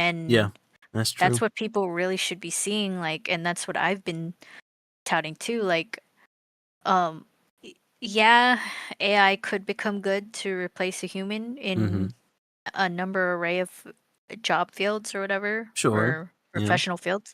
But should we do it? There's an ethical responsibility that these people at the top have to the people that they govern. Yeah. Um, People need jobs. Yes. Money needs to circulate. Yeah. If we It's an keep ethical cutting, question outside mhm, of, yes, whether or exactly. not it's more effect or efficient. Like, who cares about For them, efficiency if it yeah. if it betrays human ethics, you know? Hmm. If we're cutting jobs in every field, Mhm. th- then how is anyone going to be able to eat, and how Well, is money able to circulate? and that's the thing, right? At that point, we need to head down the Star Trek route of socialism, right? Like universal income, or universal basic income, and universal healthcare, and like for technology to be ushering us into like this jobless world that we're going into, like it's too soon, right? We haven't even fixed all the other problems that we have at the moment, right? Like Hmm. healthcare is still difficult for, I think it's like 40 to 30% of Americans to obtain. Um, uh, the amount of people that are low income in America vastly outnumbers those who are upper middle class, right? And these problems have to be fixed first before you come along and then like, oh yeah, by the way, we can have these robots or these computers do the job of these people who are already suffering, right? Like you're essentially putting the carriage before the horse. And I don't know if we're like fast tracking towards AI because we can, right? But we should really be questioning whether or not we should. Or Exactly. and we need to be more, like there needs to be governmental or independent committees. I say governmental, but the way our government is now at the current administration, I think they're just making the problem worse, honestly. So we need independent committees that'll review the ethics and the regulations that AI needs to be under. And we need to make sure that they're implemented responsibly as opposed to just, oh, we can just make this process as efficient as possible. Well, efficiency is not really the issue here, right? It's a human component that no one's taken into account. And I don't have faith we're going to get this independent governing body anytime soon, unfortunately. So, Mhm. for the time being, it just feels like a race to the bottom for everybody else, while those who are already rich are just going to continue to become even more so. And Mhm. what are we supposed to do about this? Mhm. First and foremost, Yeah. vote out the people that are enabling it, right? But yeah, like so he commented on this, and I feel like part Hmm. of it is because of the rogue AI that the multiple rogue AIs have Yeah, it's come out happened in the multiple news times now. to have um I don't know if it's this one specifically, but it's when OpenAI is it might be OpenAI that hacked I think it was another. Anthropic's Yeah. MML that did it first. Mhm. And then I Well, think I think yeah. OpenAI also did it as well. Yes, to another one, Mhm. and that wasn't the goal, but I think I heard another story of an AI where it was given the task to do something Mhm. without internet, and it managed to break out of its like And still get confinement. on the net? Yes. Oh god. Like it. That's Yeah. scary. And no one trained it to do that. It just did it. And it broke out of its confinement. Mhm. Oh wait, no, I think it was tasked to like um finish a test or Mhm. something. And it broke out of its confinement, uh got onto the net and stole the answers. Like it Jesus didn't solve Christ, it by man. itself. It just Yeah. the task it was given was to solve this test as fast as you could, and the fastest it could reason was, "I'm just gonna steal the answers." Yeah. And I it mean, wasn't trained to do that. the logic And behind it is sound. But and, Jesus. um, how does an AI learn to do that? Because it's Mhm. trained by humans. And that Like, and humans. that's a really good point. And I was thinking about this earlier today, right? Whenever I first saw the topic that you put on, my first thought was, a lot of people will see this and they think to themselves, "Oh, it's because the AI is becoming sentient and it has its own motivations." But I don't think that's the case, right? I think that, like you said, it's the people who are programming this AI, right? Um, AI is just an advanced algorithm, right? It still has to be coded. It's still, whatever problem solving techniques that is imbued upon this, complex algorithm is coming from the developers themselves, right? And if you have a development team or a company who they themselves would be willing to cheat or would be willing to be apathetic towards somebody else's plight, or who would be willing to amorally think or amorally have creative thinking, and if we're talking about companies who are self-serving and companies who are opportunistic, then it would only stand to reason that they would create an AI who would do the same, Mhm, right? Like unfortunately, I don't know if I could say that the people who are developing these AIs are um morally upstanding individuals, right? Or mm, ethically upstanding individuals. And whenever you have these companies essentially programming, you know, opportunistic, complex algorithms, of course it's going to react in this way. Because we're constantly seeing that these companies are obtaining their data sets in unethical ways. So why would we expect the AI that they're creating to be ethical? mm. Uh, Yeah, You mhm. know? Like, you could you could argue that the AI may be becoming sentient, Mm, but it's only like a child. learns Mhm. from its parent, that Yeah, it's just yeah. gonna do what it's gonna do. Like Yeah. it's being it's just learning like a child. And Mhm. Only what that it has where is shitty it? parents. It's learning from the shittiest parents ever. The Yeah. internet? Like, why do you think so much generative AI in the beginning was generating penises? Yeah, Because the internet exactly. is full of Yeah. penises. Like, Exactly. so, like, it's just learning what Mhm. humanity has to offer, and a Yeah. lot of that is not very good. And Yeah. that's why I'm Yeah. saying we need to kind of push the brakes here. And I think that's what Bill Gates is trying to call for. Like, he's trying Mhm. to say, and a lot of other people too. It's coming after the surrogate AIs have come out and done some crazy shit that it, Mhm. quote, quote, wasn't trained to do. Yeah.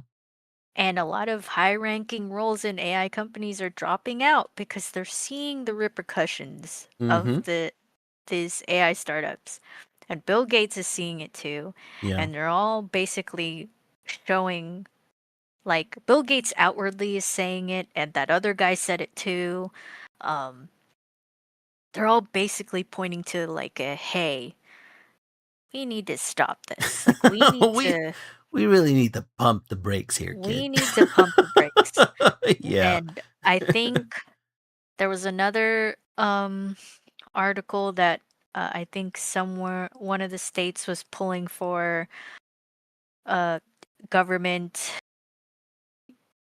trying to get the government to put their hands in AI development and No, have some sort regulate it. of government Yeah. oversight. Yeah. Yeah, Yeah. exactly. And yeah, There I needs to just be an oversight committee for sure. but hopefully when things happen this November, stuff's going to happen, Mhm. and hopefully those pushes start to go towards that, because it nothing is coming, nothing good is coming out of this, guys. Yeah, Nothing yeah. good, nothing good is Well, coming out of this AI development. for Like, every little good thing that may show up, there's like 5 other bad things behind it. exactly. Yeah, yeah, and it kinda Like cancels out any good progress any that we good. could see with Yeah. any kind of AI. I mean, but speaking of consequences, there have been some, right? Like, Okay. most recently, Twitch and Amazon are facing a class action lawsuit over allegations that they use creator streams to train generative AI without permission. Um, Oh, yeah, we talked about this a couple of weeks ago, if not a month or two ago, where we were talking about that we needed to change our settings to the Twitch channel because we were automatically opt in to allow AI to use us as a data set. And apparently, the lawsuit claims that the companies began scraping creator content as early as 2024. So they probably started this 2 years ago without telling that's anybody at crazy. all. Yeah. So yeah, they got a lawsuit on their hands, and I'm actually gonna look into it to see if I can get my name on it too. Because I know usually with these class action lawsuits, if large companies ended up settling with them, it does spawn or it does spur on some litigation. I'm sorry, not litigation, but legislative action, and hopefully some regulation from there. And then anybody who's ever put their name onto the class action lawsuit will usually get like $5. But it's the fact that you're taking a stand, you know? Mhm. Take a stand against these Saying assholes, this isn't man. right. Give Mhm. me my fucking money. Yeah, Suffer. exactly. Exactly. And that's not the only lawsuit related instance that's happening. What's this thing with Yeah. Paramount that you have? So earlier this week, I think on Monday, Mhm. just some just some news on what's happening with the Paramount and Warner Brothers merger, because Right. we're keeping Yeah, a pulse on we're it. keeping Yeah. close eyes on it. and I think we all should because, we're nerds Yeah. and we like the properties that unfortunately the Paramount Mhm. has a hold on. Right. So you kind of want to pay and Warner Brothers. Oh, It's yeah. not just Paramount, it's Warner Brothers as well. So we're Mhm. kind of paying attention to what's happening. So California's Attorney General canceled the settlement meeting that they were supposed to hold with Paramount this Monday Mhm. after leaks of Friday's meeting. So apparently they had a meeting on Friday privately. Right. Um, um, and the Attorney General's office alleged that Paramount leaked some of the information on Friday and that some of the information was misinterpreted. Mm. And yeah, of course, they didn't like that because the meeting was in private. Right. It shouldn't have been leaked. So they were just like, this demonstrates, as it's quoted, demonstrates a lack of good faith. Mhm. And so the attorney general canceled the settlement meeting because apparently they were going to have talks of settling um, their, what is it called? Their lawsuits Yeah. against Paramount's Yeah. merger. Mhm. Um, yeah, so, The really yeah. interesting thing is that Hmm. if they were looking at good or originally if they were looking at settlements with Paramount, it could mean that either A, they were saying, okay, if you're going to be merging with Warner Brothers, here's some concessions that we demand.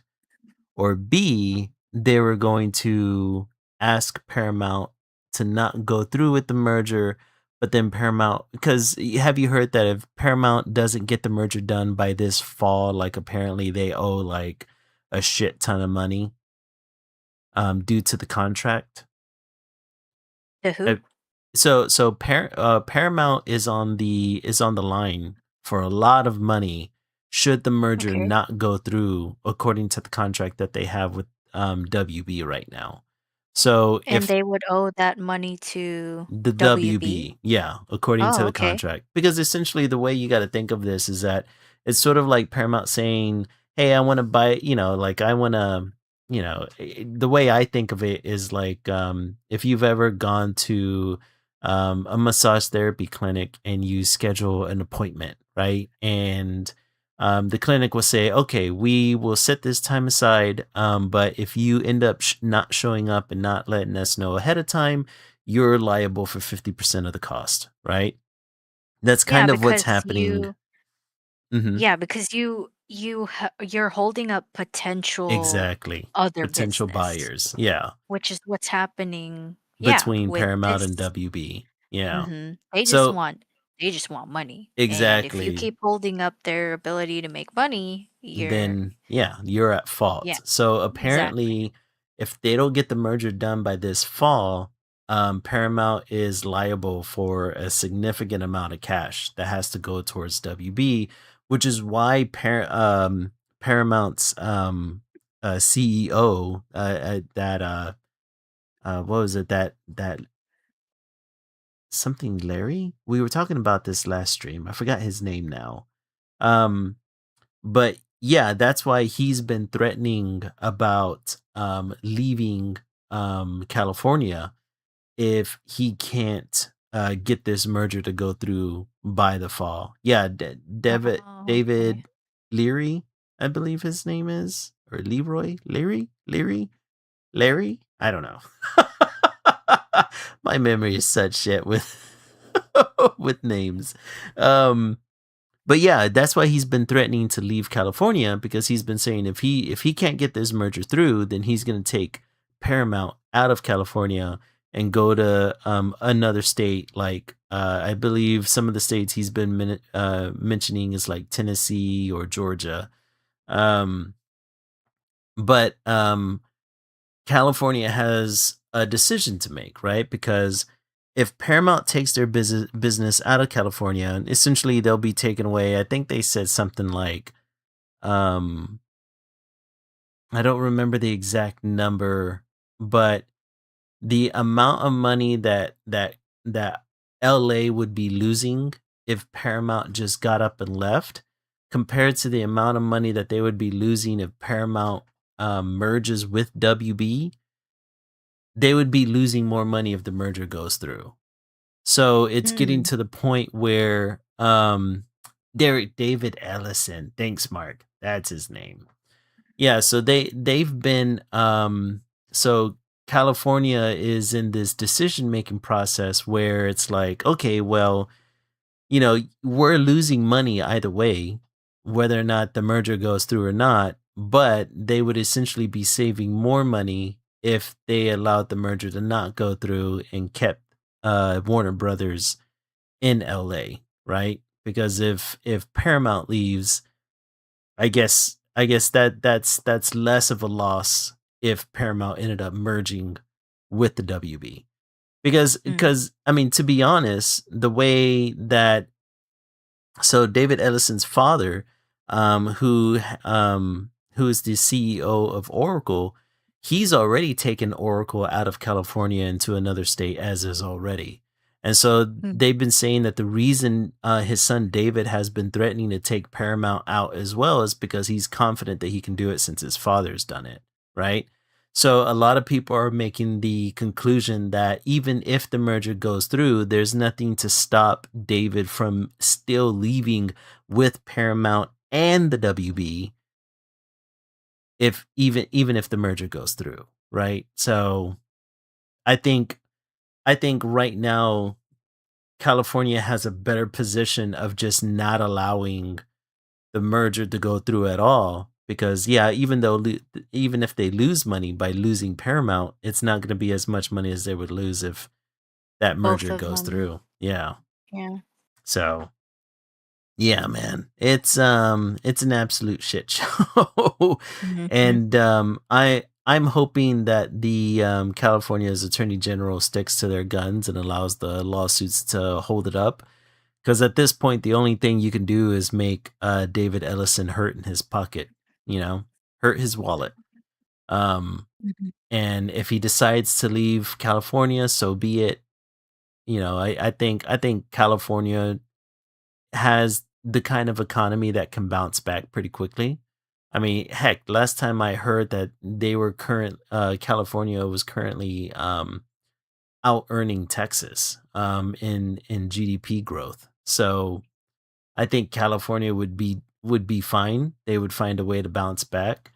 But if you allow Paramount to take over um, Time Warner, along with all the other properties that Time Warner has control of, because we're not only talking about the movie studio, we're talking about all the other branches, right? Everything from Mhm. everything else in TV and radio. I mean, we're talking about a large arm of our media. Like, I don't know if we want people like David Ellison and his father having that much control. It's bad enough we already lost CBS, you know? And Yeah. CNN's looking questionable. So yeah. Yeah. Hopefully they stick to their guns and make them pay in the fall. We'll see what Yeah. happens. We'll be keeping an eye on it, man. Kinda crazy, though. Another leak from Paramount. Hmm. Mhm. Oh yeah, right? That happens Interesting. pretty often it seems. Kind of feel like it's targeted. Yeah, dude, like this whole thing has been a pain in the ass because even after San Diego Comic-Con back in July, people were complaining that DC wasn't releasing that many properties. I think the only thing they announced was the Lantern show that was going to be coming out soon, and then they had another show that was coming out featuring Jimmy Olsen and Gorilla Grodd, and people were like, "Well, why isn't DC doing more?" Right? Because they have another Superman movie in the works, and apparently, DC has their hands tied behind their back. They can't really create any more properties because of the lawsuits and Paramount constantly trying to merge with Time Warner. So Mm. yeah, man, it's coming up the works for a lot of people, and the sooner this merger is gone and non-existent, the better. Yeah. Let's see here. So the last piece of current event news that I came across this last week, and it was actually whenever I saw this, it was a feel good article to me. Mhm. So Jake Lang gets punched by Spider Man in Minneapolis. Did Oh, you yeah. you've seen this, Yeah, right? of course. I So don't even awesome. know who the guy is, Jake Oh, dude. Lang. Okay, so Jake Lang, he's a far right provocateur who started Okay. his 15 minutes of fame during the January 6th insurrection in 2021. Um, Mhm. he ended up spending 4 years in detention in prison over three charges, which was civil disorder, which essentially you would have got just for being part of January 6th then, obstruction because you were trying to stop the certification of a national vote. And then he ended up assaulting police officers while he was out there. He had a bat and shield that he was beating police What the officers heck? with. Yeah. What? Yeah. Okay, so Yeah. much for Blue Lives Matter, huh? Yeah, exactly. Right. Well, then he ended up getting a pardon from Trump. Oh my And gosh, of ever course. since he's gotten that pardon, he's been staging projections of white supremacist messages and trying to inflame riots all Oh my across the god. country. Most recently, he was, I think this was on the 22nd. He was in Minneapolis, supporting. Did you hear of this woman by the name of Shiloh Hendricks by any chance? No. No, she had gone viral because she was in a park and she was yelling at a autistic child, calling him the N word. What the heck? Did you ever come across this on No, I any of your didn't. feeds? Well, Yeah, she that's was. awful. Yeah, she was at the park with her child, and there was this black autistic child, and she was just calling him the N word for. I guess she was in a dispute with a child, Jeez. I guess. And then she ended up getting charged with, hold on, let me see here, disorderly conduct in a child's playground. Um, and so Jake Lang ended up going over to the Minneapolis City Hall in support of her. And he had this truck with this gigantic white cross on it. He had a sign that he was carrying around with him as he was like screaming into a bullhorn. And the sign says that Jake Lang loves black people but hates the N word, which he didn't put the N word, he actually wrote the word. Um, so What the needless to heck? say, yeah, right. Needless to say, there was a counter protest to him being there. Um, and amongst this counter protest was a man by the name of William Nicholas Love. And he's locally known as the Minneapolis Spider Man because he goes to a lot of events dressed as Spider Man. So during the protest, it started getting a little intense since, Jake Lang, of course, is trying to incite a riot like he always does. People started to crowd him. He had his people drive a truck onto the sidewalk to pick him up and take him away. And then, as the truck was on the sidewalk, this Minneapolis Spider Man jumped onto the truck, um, pulled or grabbed the sign that Jake Lang was hanging on to, pulled it away from him, and punched him right in the mush. Which was the best damn video and pictures that you could ever see. If anyone's Oh, yeah, ever they are seen them, so good. it's so awesome. And the fan art too. Oh yeah, the fan art's fantastic, man. I'm loving it. Um, Mhm. Apparently both the Minneapolis Spider-Man as well as Jake Lang were arrested on that day. But a GoFundMe was started for Spider-Man, and he's raised up to $102,000 so far. So I started Mm. seeing articles that Spider-Man is making money both in the box office and outside of the box office. So that's amazing. I love that. That's a feel good story. I love Yeah, it. I want more of it, you know? more Spider-Man. Like, I like that since the movie has come out and since Mhm. this has come out, Yeah. that a lot of people that it's also coming out that a lot of other people, dress up as Spider-Man and help Yeah. out their community, and, Yeah. That's like, amazing. yeah, that's the beauty of Spider-Man is that he could literally be anybody, Exactly. and people are taking that and helping their communities and in a lot of ways. Just your, just your friendly neighborhood Spider-Man, like Mhm. how it is in the comics. And yeah, like props to that guy, and all the other protesters, but namely this guy for That's what just it's all about, man. I'm being, loving it. yeah, being so adamant that against people who are just evil. Like Mhm. that's just evil. Like how are Yes. you how are Yeah. you you're The so you uh, got something so far up your ass that you feel like you got something wrong with you. you Yeah. got something wrong with you if you think that's right. Like Yeah, that you he's can just go the and do fact that that type of you shit. have to chase fame like that. And the worst part is, I've heard some people talk about like this Jake Lane guy, he's been all over the country. And so people are starting to rightfully question like who's funding this dude? Like, it can't be Mm, that he has a Patreon and he's making enough money to where he can travel the country constantly trying to incite these riots.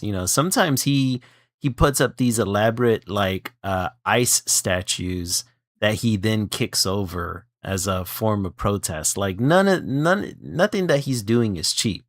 So naturally it's leading everybody to question like who's the money behind this dude? um, mm, and who's funding him in order to kind of sow this hate and discontent across the country. It's crazy. basically. Yeah, yeah, yeah. But it's good to have pictures of him getting punched in the mouth by Spider Man. Yeah, good. It's the Yeah. best thing ever, and we need more of it. Um, because we need to send these people back into the fringes where they came from. Yeah. We But that need would, we need uh huh, people yeah. We need people to keep standing up for what they think is right and what is morally right exactly, because that just exactly. yeah, all of that was just wrong. That Yeah. whatever that dude's doing, he needs to go back to where he came from Mhm. and And never and come out. exactly. And what he's supporting, yeah. Yeah, that woman, she's already gotten too much attention because of her outbursts and Yeah, what a racism. shithead. Right, Like, what kind honestly, of a shithead. Like, yeah, what kind of racist do you have to be to yell at a child?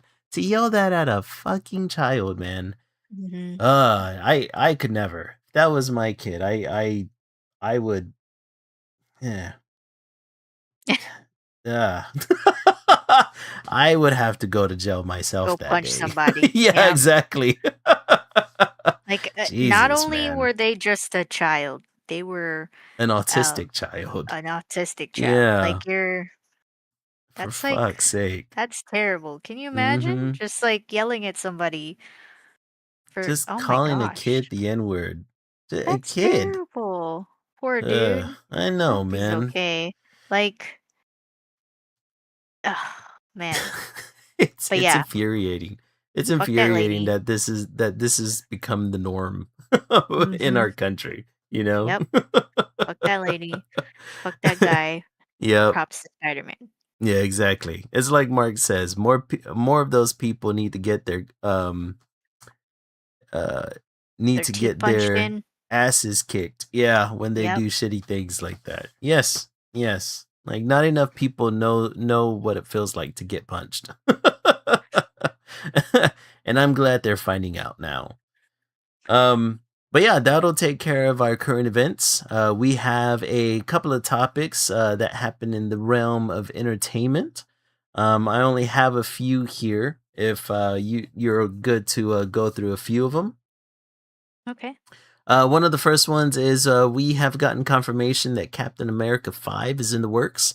So apparently, Sam Really? Wilson's Captain America, yeah, he's going to be in the MCU past Secret Wars. So Okay. that's interesting. It looks as if Christopher Marcus and Stephen McFreely are writers for who were writers for Captain America: The Winter Soldier. They're writing the script for this new movie, and it's going to be directed by the Russo brothers. So it's essentially the entire team from Captain America: The Winter Soldier. So that's really exciting because The Winter Soldier was probably one of the best in the original Captain America trilogy. Um, let's Yeah. see.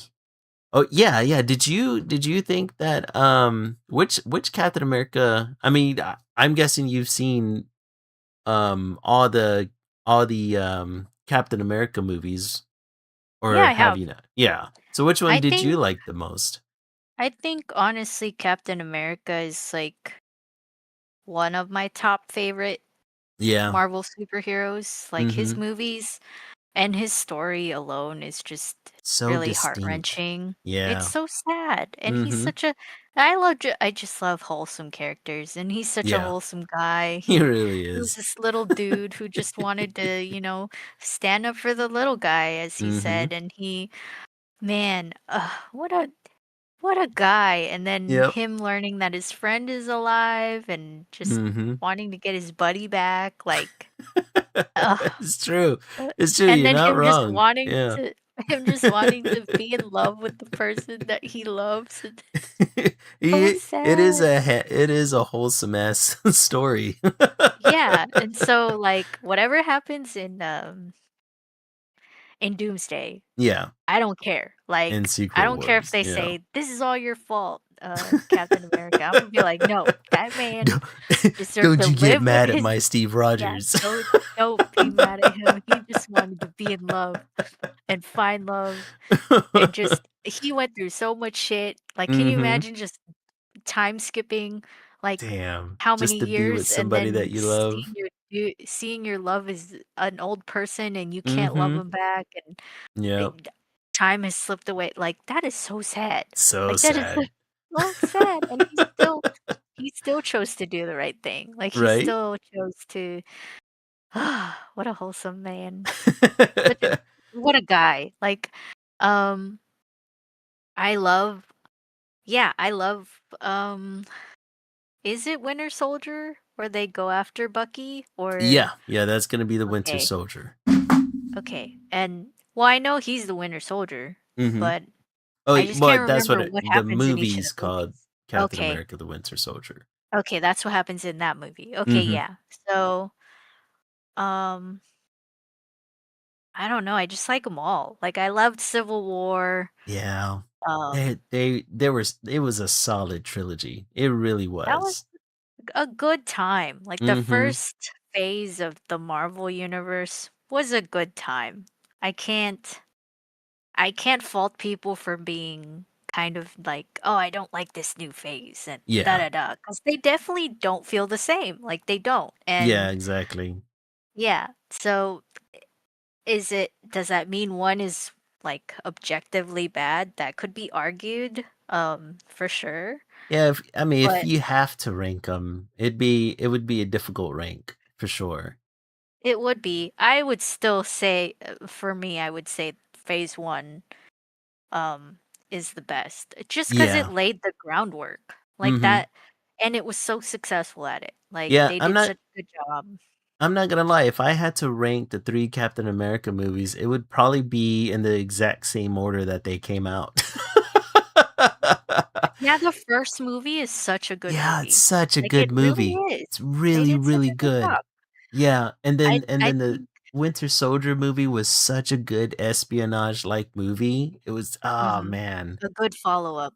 Yeah. Exactly. Mhm, I mhm. think, like, if you compared it to Iron Man, like, you could definitely say this one is Oh, definitely much superior to better the Iron Man than Iron trilogy. Man. Yeah. Definitely. Yeah. And that's saying something, cause Iron Man, that's Iron Man. Oh, That's exactly. the face of that's the face of the Avengers, you know? Exactly.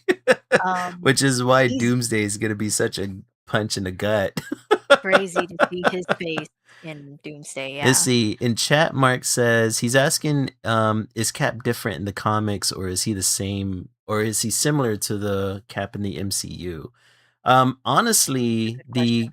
the Cap in the MCU is very close to the Ultimate run of Captain America, which is kind of like the Ultimate Comics came out as kind of like a modern day reboot of the characters, and I would say that the MCU Captain America is closer to him, because the main Captain America from the comics, they try to mirror it a little bit closer. Only that after a while, the mainline Marvel Captain America, he strayed further and further away from his soldier origins, whereas the Ultimate version was pretty close. Uh, uh was a lot closer in demeanor and the way he carried himself to the MCU. But they kind Interesting. of brought in the wholesomeness of the mainline Captain America into the MCU as well. So he's a pretty good mix, but I would say he's closer to the Ultimate version. Hmm. Um let's see. Oh yeah, they are doing there's a lot more going on. See, Mark says there's a lot more going on in the MCU right now. For sure. They're getting ready for that soft reboot, man. There's a lot happening. Like for instance, the next topic that I put in is that on September 25th they're releasing the Avengers Endgame Encore, which they recently Mhm. released the teaser trailer for that. Um, and it's being re-released with 4 extra minutes of footage that directly connects to Avengers Doomsday. And apparently, if you go to the IMAX or the Infinity Vision showings, you get an exclusive sneak peek at Doomsday movie itself. So it's like a really Wow. good lead in. Um, I wholeheartedly am gonna go see it in the theaters because I kinda wanna watch Infinity War, Endgame, and then watch Doomsday if I can parse that out Mm, perfectly. I kinda wanna see them all together to kinda get like a real quick refresher of the whole thing. But I really do wanna see the encore of Endgame in the theaters. mm. Let's see.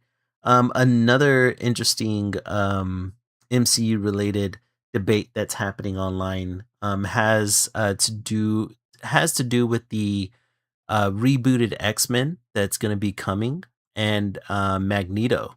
And I've even gotten into a couple of online discussions on TikTok of all places about Magneto's origin. So do you know anything about Magneto's origin, Lily? No, I don't. So Magneto is originally a child of the Holocaust. Magneto has a Jewish heritage, and he was actually in a concentration camp whenever he was a Oh. child, and it was while he was in the concentration camp that his mutant powers got activated. In which case, then the Nazi regime um, experimented on him once they found out. So the reason Magneto has the ideals that he has, why he hates humanity on the level that he does, is because he experienced that tragedy as a child, right? Mm, So people have been talking about, well, one, who can play Magneto in the MCU, but two, whether or not the MCU should stick with his Holocaust origins. Some people think um, that Magneto should still be a Holocaust survivor and simply just explain that he's a Holocaust survivor because he ages slower than um, normal humans. Or some people are talking about like, well, maybe we should find a way where he's like in like some cryogenic suspension for a good portion of his life, and then he wakes up in modern day, kind of like the way they did with the Winter Soldier or the way they did with Captain America. Um, Yeah. and then some fans are saying that like no, like what we should do is we should find a different tragedy, and which could possibly cause us to change Magneto's heritage a bit, right? But just find a different tragedy where he can essentially learn the same lessons that he did during that he did of his original Holocaust origins.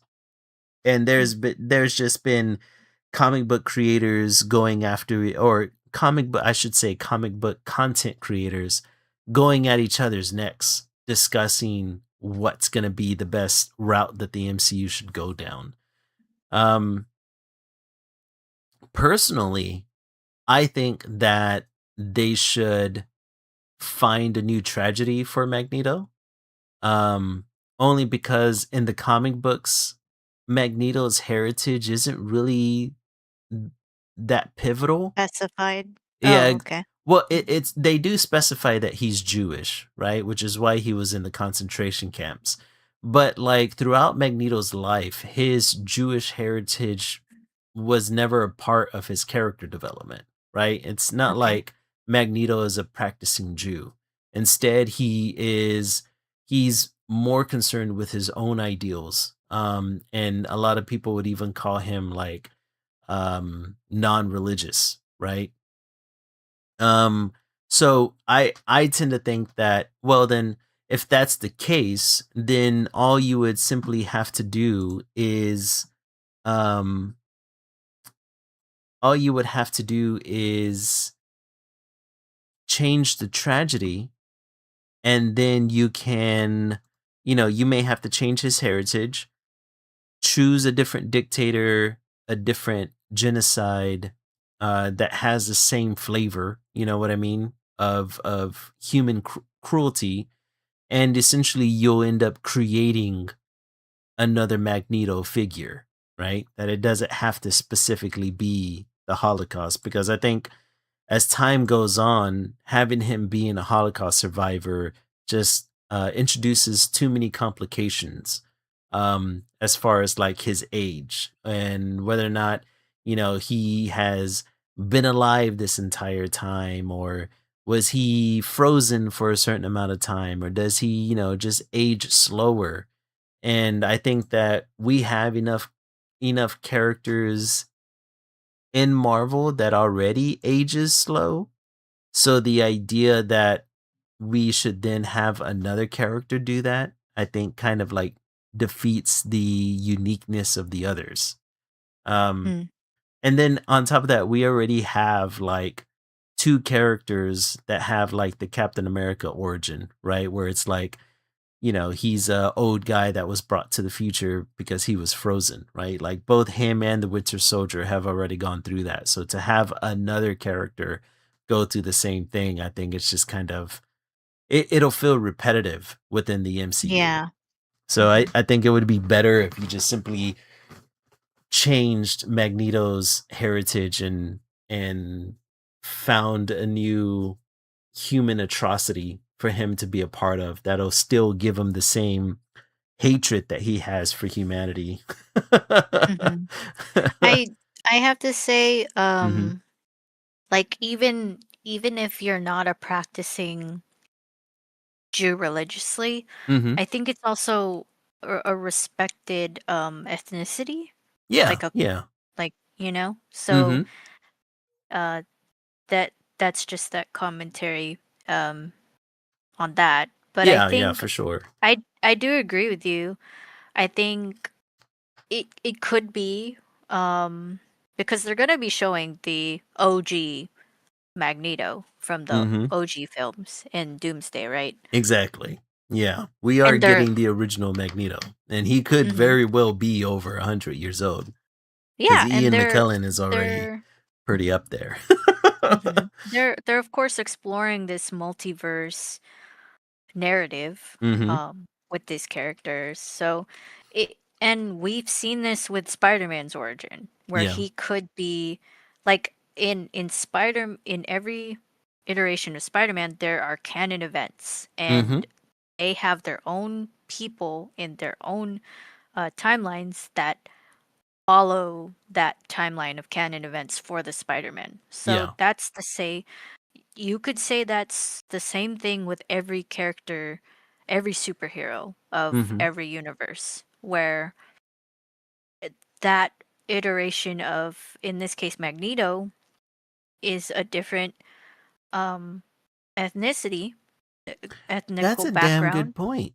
Yeah. and but his timeline follows those same canon events. He goes Yeah. through a tragedy in his timeline that makes him Magneto, and Yeah. it Yeah. I follows like that that whole, idea. like, I think, like, which kind of puts a damper on Spider-Man, the whole Spider-Man thing, because they say that that's what makes Spider-Man unique. But it's just Mhm. like, I think that applies to just any superhero person, like Well, I mean, in we already every. have yeah, it's like we already have the Scarlet Witch, and she's supposed to be a nexus point, which means that Mm. she is I believe the nexus point within the MCU is that they are a individual or they're the only individual. Oh crap. Now I can't remember exactly. It has something to do like they're unique within the different multiverse timelines. Oh, so Oh, they can only be man, like their hold on. timeline. Look it up. Ye Google Yeah, it. I'm about to look it up because I think that, um,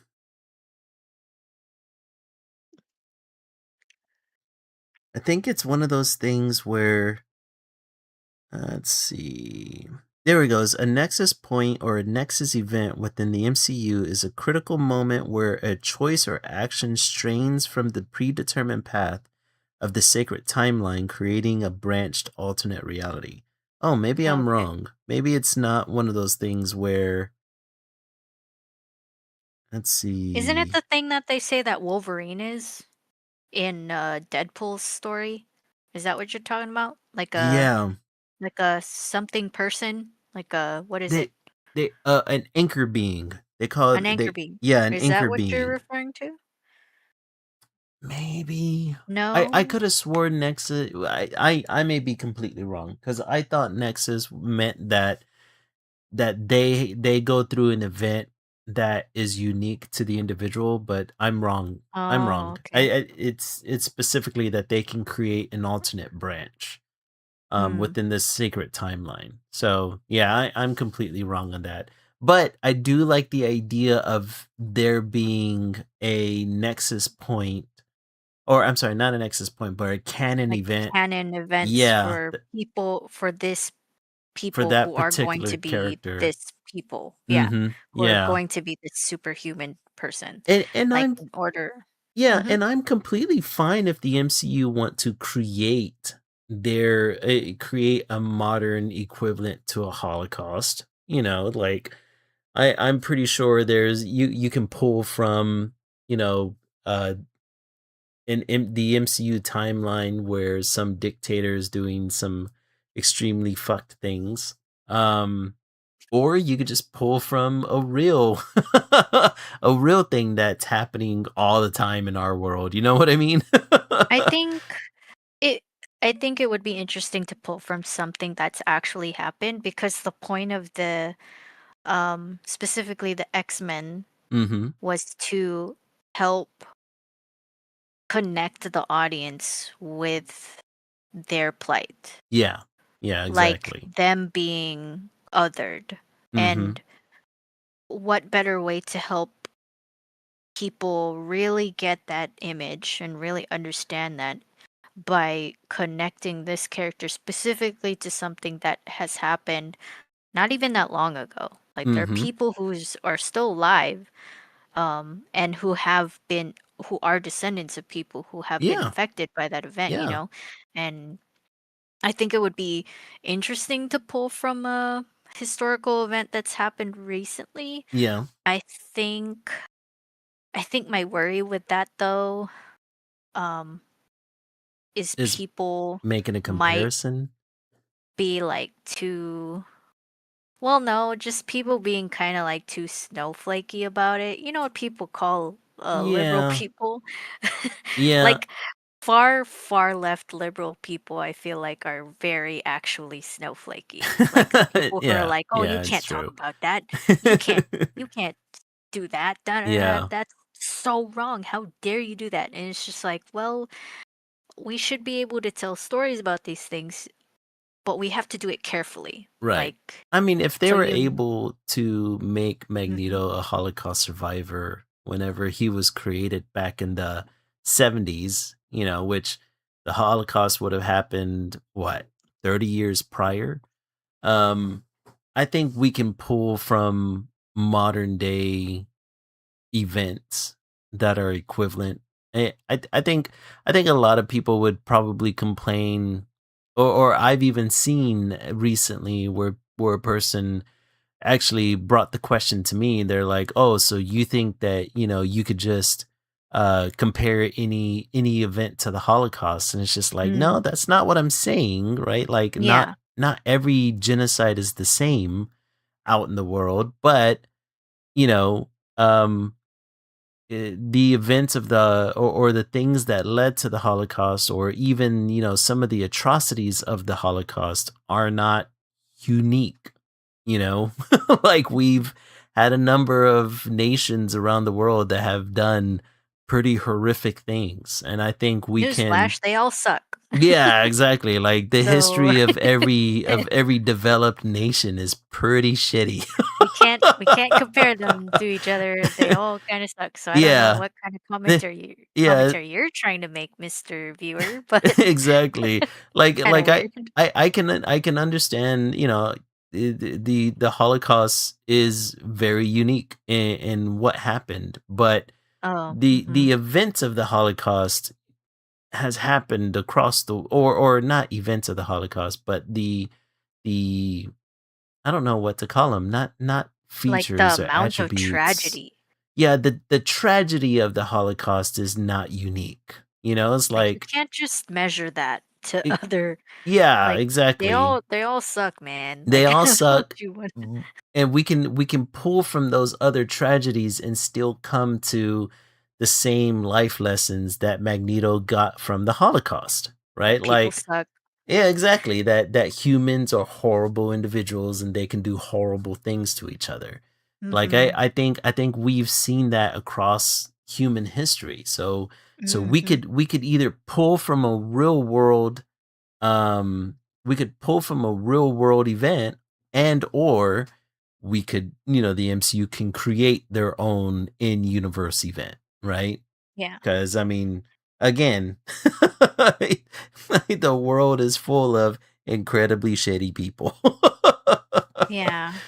So yeah, I don't know. I think a lot of people are trying to be slaves to the source material, and by doing that, you run the risk of either A, creating immortal mutants, which we already have damn near immortal mutants, and it kind of takes away from their uniqueness, or B, you know, you create another storyline that's not that different from, like I said, Captain America or the Winter Soldier.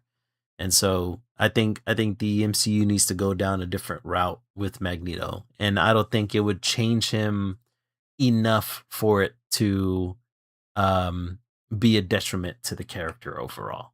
Like, Mhm. you could give Magneto a completely different heritage and a completely different tragedy, and he would still be Magneto. So I think Yeah. I think people are just being a little bit too up in arms about it, or maybe too purist about it. I really don't know how to categorize why people are being so weird. but What I will say about this purist, type of, what is it called? A behavior with the Mhm. fan base, Mhm. especially with the X-Men, Yeah. is, I'm behind them wanting like, I've seen a few things saying, like, whatever you do, Storm better have white hair.'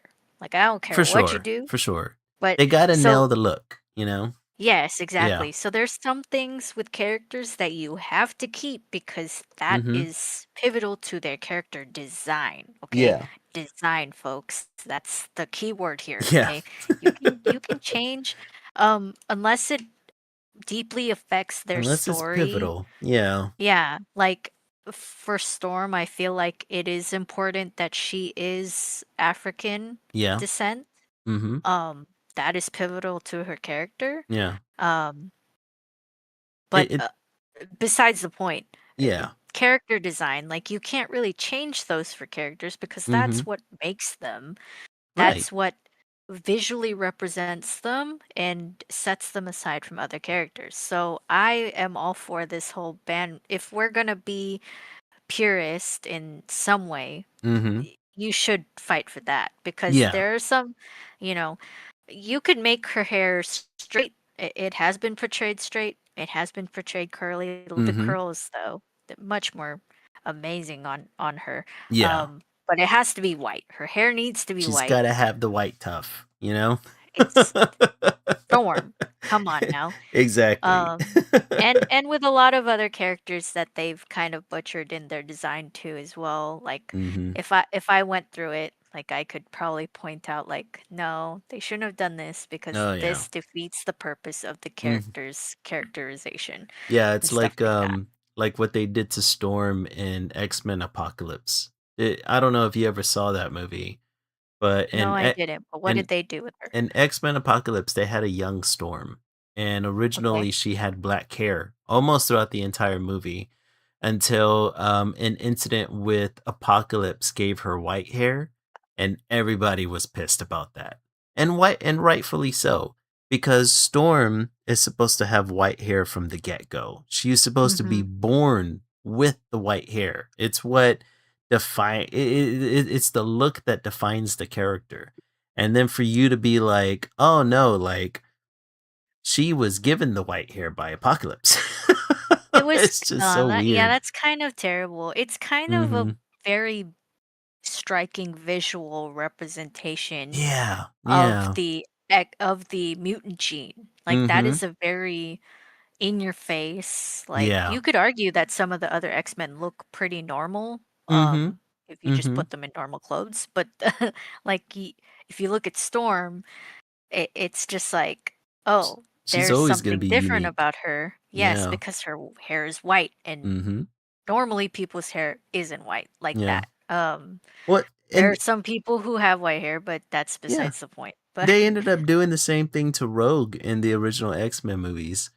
Like, her tuft of white hair that's on top of her head, mhm. in the movies, Magneto gave that to her. Why? In the movie, How? like, so what they ended up doing was, used Rogue to activate a machine on the Statue of Liberty that were gonna change, everybody in New York into mutants. But in order to operate the machine, Magneto had to be in the machine to run it, right? But Magneto didn't want to die. The machine would kill him. So what he did is that he had Rogue steal his power so she can run the machine and she can die, right? And as she's taken power away from him, her hair turns white. And it's just like, come on. It's like Rogue, like with Storm, is supposed to be born with that hair. That's her birthmark. Yeah.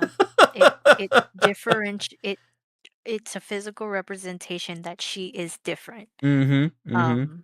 And Yeah, that's yeah. weird. I hate it whenever movies do that. I don't know why they have to give an origin to unique characteristics like that. So Okay, so goofy. that's how I was remember I was explaining this with the old superhero movies or even Uh-huh. like live action video game movies or anything Yeah. like that. Because they take the source material too seriously. Like they Yeah. want to make Yeah. everything They gotta realistic. Oh, explain everything. people aren't born with white hair, so we just got to make it realistic, Yeah. why they got it. And it's just like, no. The point of that like it would be like well that's a bad take. I don't know. Like it's like explaining anime characters' features. Like Yeah. none of their Yeah. features make sense, but Yeah. it's We don't need characteristically explanations for it. I think design-wise, it's to yeah, help differentiate them that's what from I the like. Yeah, background that's what I character. liked about the One Piece live action. They Mm. wholeheartedly embrace the designs without explaining a damn thing. Yes, you shouldn't have to It's like, yeah, that's the way it should be done. The character looks like this because the character looks like because, this. like, Just 'cause. just period. And that's how it should be. Like I Mhm. hate that I the American audience and directors or just the Yeah. directors or whatever felt the need to like baby the American audience that they wouldn't Yeah. believe that someone just was born looking this way, and Mhm. it's just like they can they can reason in their head. Yeah. Like they can understand like oh that's why a lot of the stuff that's coming up now for Mhm. video games and um comic books and stuff is Mhm. being better received because they don't explain it. It just Yeah, is. Who exactly. cares? I think that's that is one of the best things that the Marvel or that the MCU is doing is that Mm, they just simply say this is the way the character is. Like, just 'cause. yeah, just cuz. Like even whenever they introduced Spider-Man into the MCU, they didn't give you his origin. They just said, "Here's Spider-Man." He's already Yeah. Spider-Man. This is what he does. Mhm. Let me see. The last bit of entertainment news that I came across that I thought was interesting because this calls back to a previous conversation that we had is that I ended up finding out that they are making a National Treasure 3. That's the movie with Nicolas Cage. Wait, is Nicolas Cage gonna be in it? Yes, He's, he like, is super gonna be old. in it. Oh Yeah, my gosh, he's gonna be in it. that's cool. It says National Treasure 3 is in the works, according to franchise director John Turtletub. Um, gets let's see, he says it's finally real. Now it's Hollywood real, meaning things could happen. Nick gets hit by a bus. There's no Treasure 3. If I get hit by a bus, there's probably a National Treasure 3. Welcome to Hollywood. So he's That's funny. confirming that Nick Cage is gonna be in it. So yeah, we're finally getting a National Treasure 3. Woo! That's so funny. Did we need it? No. Do we want it? Yes. Maybe? Okay. We need the escapism. That's so funny. I still need to watch his, Spider Noir film Yeah, dude, I still that I haven't thought seen it was a either. series, but I'm it's a film. yeah, it's Hmm, just the one film. I'm such a forgetful asshole sometimes. I need to I need watch it. to I yeah. really do. But That's funny. Good for outside, him. right? I like that he's still getting roles Good for for him. Good for it in you. prominent franchises. That's Yeah. amazing.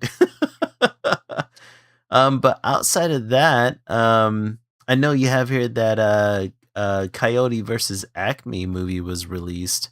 Yeah, Um, the one you mentioned, right? yeah, yeah, that It one quietly released. it Yeah. quietly released and it has like an upper 90s percent rating on Rotten Tomatoes.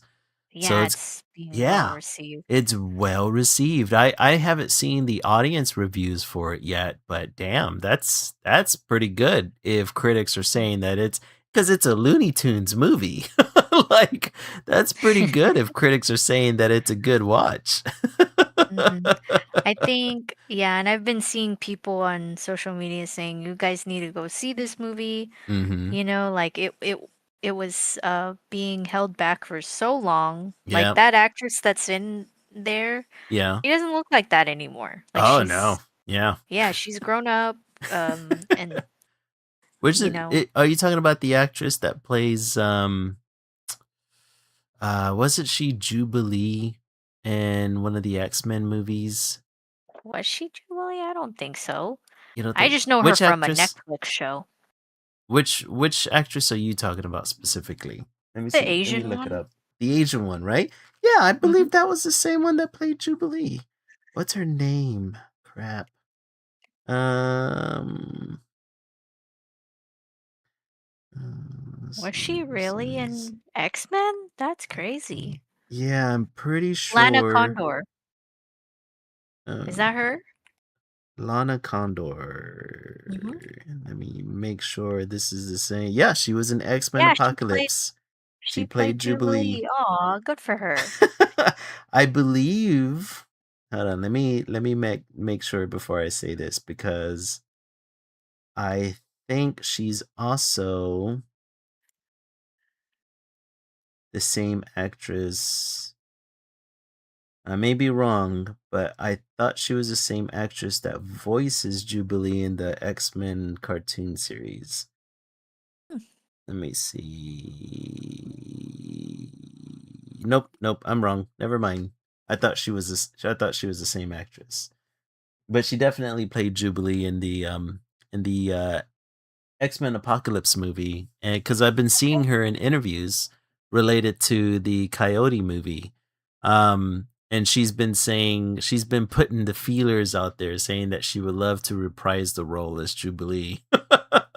Oh.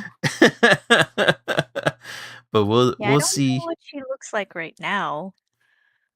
I Let don't me look. know. What Because does she she look like now? 'Cause I watched 'cause I watched her in To All the Boys I've Loved Before, which is a Netflix series that, Mhm. um let's see. Oh man, I had her discography just pulled up. Okay, it first premiered in 2018. Right. Well, now it's 2026, and Ooh, your I see what you body mean. can change, you can change. So she did. Yeah. So right now she's 29. So Hmm. in your mid 20s, your late 20s, you kind of put on some weight, and she did. Um, I but mean, living she your best life. I'm not gonna say anything. right. But She still looks relatively. I mean, she okay, so I obviously see she her looks now. young. Yeah, we Asians typically do. Yeah, yeah, yeah. I mean, Okay, she kind of lost her weight. Good for her. Good the for her. real question is whether or not she would be able to portray a. I don't know. I don't know if she looks young enough to portray a teenager again, though. Yeah, Because because they're kind of like aging down the X-Men. yeah, yeah, they're going pretty young for the X Pretty Men. young. Yeah. Mm-hmm.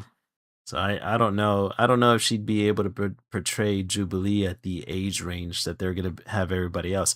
Although, to be fair, the actress who is playing Emma Frost is in her late 20s, but I believe they plan on playing Emma Frost as being older. So yeah, I don't know. I don't know if they'll be able to. I don't know if she'd be able to reprise that role. Because Wait, so they originally, hired mhm. so they hired a young actress for Emma Frost, but they're going to be portraying Emma Frost as older? Well, the actress for Emma Frost, I believe, is in her late 20s. So Mhm. I think they're gonna be because all the other actors for the X-Men, they're gonna be portraying them in their early 20s. So they might Okay. be trying to go they might be trying to go for a slightly older Emma Frost, Mhm. you know. So, Yeah, which I don't is know how I canonically feel. true, you know. Okay. I don't know how I feel about any other portrayals of Emma Frost other than the Marvel Rivals portrayal of Emma Frost. If they This can't match them thighs, I don't want it. this thick boss bitch lady, Right? who could step on anybody. Like, Exactly. she's just a powerhouse, and She is, this, dude. this She's actress, a brick she's house. beautiful. Yeah, this actress is beautiful, but she's Mhm. nowhere near as built as as Emma Frost is in Rival, or in even some of the comic book portrayals of her. Because in some of them, she looks pretty powerhouse. So I don't know. Mark's hitting us with the horny hammer. Sorry, man. Hey, Marvel man. Rivals Sorry. can't really she, she's an can't really. absolute brick house in that game. You gotta put some respect on that. Like Right? she's mommy. Yeah, That's mom. I love that in Rivals, they gave her legs jiggle physics. It's the most amazing thing ever. They gave everybody jiggle physics. What do you mean? It's true, but I would have never thought for legs to have jiggle physics. Oh, no, legs have jiggle physics. I have legs. Well, They no, jiggle. I know that. I'm talking about in video games, though. You know, Oh, they okay. always animate legs as being stiff and static. Like Rivals was the No. first time they're like, Rivals? nah, them thighs Rivals is gotta on have some another jiggle level. to them. Rivals is like everything jiggles. Seriously.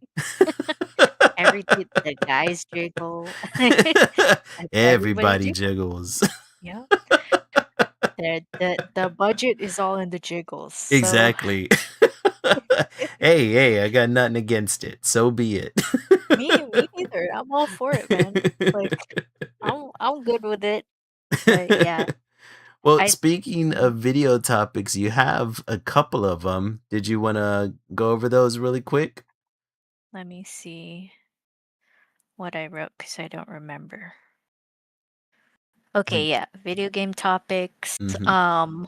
Yeah, this one came out a few days ago. Yeah. Nintendo says it has no legal obligation to pass tariff Eh, refunds to consumers because it's yeah. coming out. So a few corporations, Nintendo being one of them, is Yeah. suing and asking for tariff refunds. Yeah. Yeah. Um, and now that they're probably going to be granted it, or it maybe has been granted, I'm not sure. They're saying, "We don't have to give this to the consumers. We don't have I to do read that." that, man. They were like, "No, the consumers bought knowing the price they were buying it That's at." so fucked. So, to them, they're like, "That was an agreement of" It's like, And I'm "You just like, greedy fucks, you." "Exactly." Just like, "No, you don't, but you have maybe a moral obligation because Yes. this Yeah. faithful fan base of yours still buy your video Yeah. games." Yeah, whenever I saw that whenever you wrote it down in the notes, I was like, "Dude, that's a perfect way of putting it." Like, don't get me Mhm. wrong. Yeah, you don't have the legal obligation, but you probably You have the still kinda moral owe it to people to, like, say, "Hey, or thanks give for something at a hanging in there." discount, you know? You know Yeah, what I or mean? give a Yeah. game for free, like, you can afford it, Nintendo, come on, give Exactly. Come everybody a on. game for free, You're a and a good one, not just the multi-billion-dollar company. I think you can crazy. loosen the purse there just a bit, you know? So, Oh, goodness. of course, this only hurts the consumers. Of When course. people were trying to explain how tariffs work, Mhm. uh, tariffs are imposed on the companies Yep. who are trying to get their goods to the country that's imposing those tariffs. Mhm. They're not gonna pay it out of pocket. What they're Nope. gonna do is they're gonna add that charge to each of their products. Who pays for Exactly. that? The We do. consumer. We do. Mhm. So, we've Yeah. already been suffering through it for what is it? Only a year? Mhm. God. And And now essentially we're paying for it twice. we're paying for it again. We're not seeing any, like, salvation from it because these companies are saying, "Well, it's out of our hands now," you Mhm. know? Um, "You guys aren't owed anything. We were the ones who suffered when in Right? actuality, we're the ones who got shot in the leg." And Mhm. it's like, God damn, how It's like, greedy. "But you're And getting that money back." You're getting yeah, it back, though. Don't get me and what wrong, we're all against Trump for him doing it, mhm. but it didn't really come out of your pocket because you It didn't passed. affect you at all. Yeah, because you passed the cost down to the consumer, and B, now you're getting the money that you didn't really take out of pocket because you passed it down to the you sons of bitches, So you like still earn more money. Yeah, yeah. and that's also the horrible thing about it is that, even after the tariffs go away, things are Mhm. probably not going to go back down. No. No, they're Um, not, unfortunately. they'll argue any which way around it. "Oh, Yeah. there's a chip shortage. Oh, Mhm. there's this shortage. Oh, there's Yeah, a anytime fuel there's a shortage." price increase, the price never goes back down because that's the opposite of business growth, right? They're The not only going to way take a loss because they all of a sudden grew a conscience. Mhm. The only way it would go back down is if, um, They we stopped all selling stopped units. buying Yep. stuff Mhm. and they noticed and we're like, "Okay, Yep. well, we have to incentivize people to keep buying, so Mhm. we need to put stuff back down." Yep. Or if a court if government stepped in and said, "Hey, all the tariffs are gone and there's no chip shortage," and there's, holding them accountable, saying, Mhm. "Hey, if you want to keep if you want to keep people from like dying and also just dying of boredom, you need to make things cheaper. Like you Yeah. can't there's no reasonable way to keep your prices the way that they are, put them back down." Like, Mhm. Yeah, you're and absolutely right. The they only do have way the power to do that. yeah. They do. It's like I think you're absolutely right. The only way for the prices will ever go down is by market demand, right? If people stop buying their product, they're going to reduce the price because then they're going to have a surplus of product that they have to get rid of. It's the only time you're going to see a price drop. So it it's a vicious cycle because people are going to continue to buy from Nintendo at the current prices. Um, and I think all of gaming's going down this right, or going down this route where Yeah. games are becoming more expensive, or they're becoming subscription services, and that just seems to be the path that gaming is now going down until gaming shoots itself in the foot and people stop buying as much of it. But Mhm. the chances of that happening is a lot more slimmer. Especially seeing that GTA pre-release, huh? Yep, Exactly. that's crazy. $100 pre-orders, Lily. And it $100. and it hit records, I That's think, right? Or it was a insane. very Yes. absorbent amount of money. Yes. It was crazy. Yeah. Why are we doing this? That's Like, why I'm stop doing saying that. it's not gonna get cheaper anytime soon. It's just not. I Oh would love for it to gosh. get cheaper, but that's not gonna be in the cards. Yeah. At some point, I would hope that people say enough's enough. You guys are Yeah.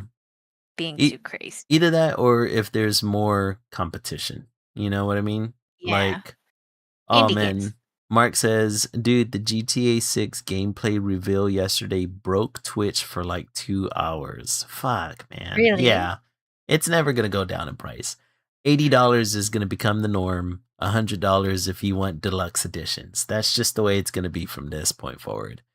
Gaming is, and not on top of that, we're no longer gonna have used games since physical media is going away. So yeah, those prices are never gonna drop. I hate to be so pessimistic about this, but my god, man. Like everything's pointing towards just gaming in general just being too expensive to take a part of. Mm. Like I don't even see whether you're a PC gamer or a console gamer, I don't see how anybody's going to be able to afford the next generation. Mhm. You know, the next generation is going to be, I mean, as we're already seeing with like the Steam machine and the Xbox Helix, they're going to be well over $1,000, and that's going to become the norm is what I'm thinking. I'm pretty sure that already the PlayStation 5 Pro is close to $1,000. And then once the 6 comes out, which they've already kind of been, there's been rumors about that thing going around. Who knows how much that one's going to cost. Like I think if gaming culture ever dies, it's going to be because people can't afford it anymore. Yeah, I think Yeah. that's when people are gonna say enough is enough, and I think that's what it's trending to. Yeah, Like, I think that's where it's going.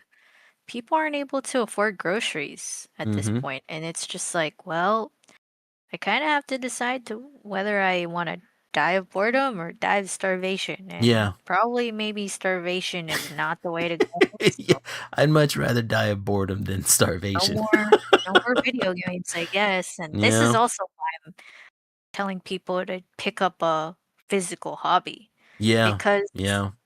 that's gonna be too expensive. It's true. Like, Way too expensive.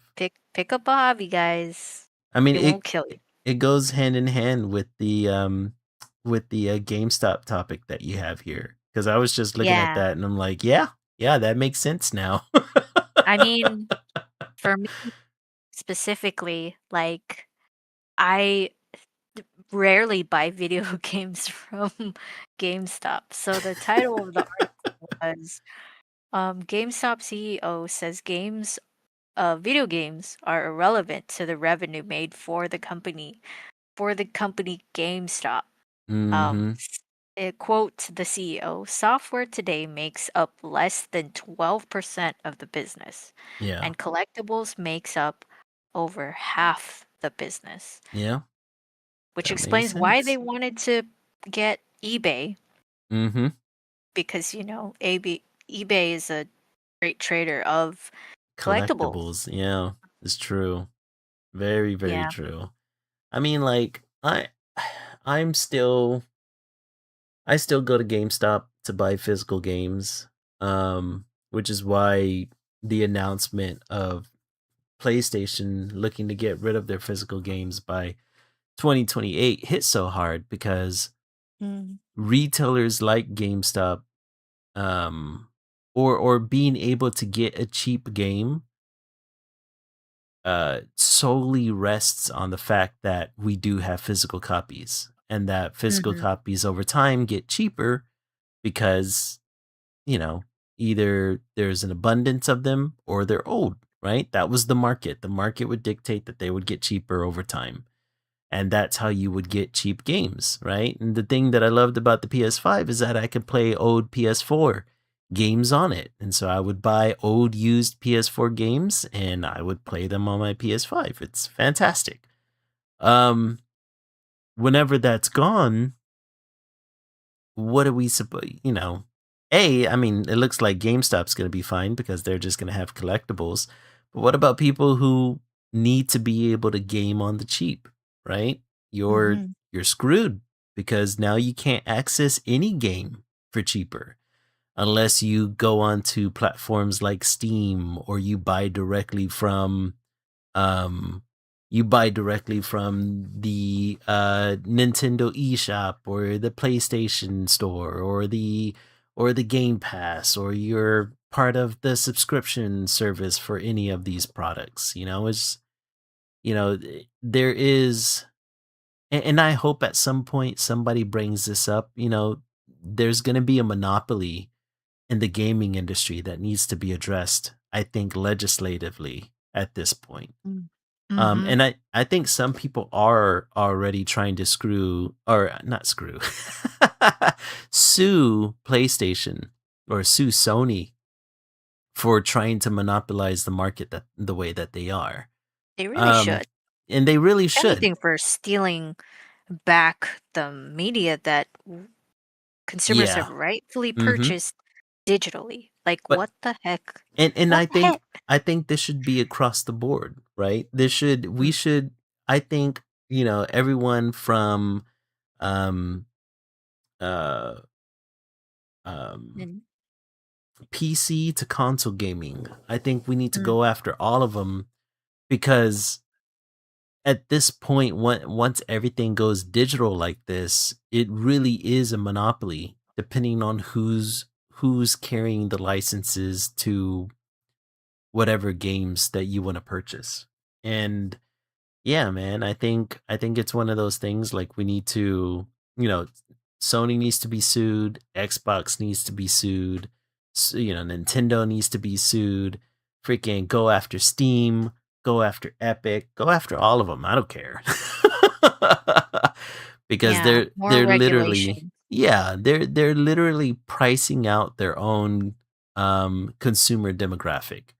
Mhm. And it just feels so anti-consumer whenever they need they need us to be playing games, and I think it's a weird attempt to milk us dry, and I don't know if it's because as a nation, we got rid of too many regulations, or we don't have enough regulations in the book, or something like something's got to protect consumers a little bit better than this, because it feels like we're being thrown to the wolves at the moment. Mhm. Yeah, it's Every which way. every which way, exactly. Oh my god.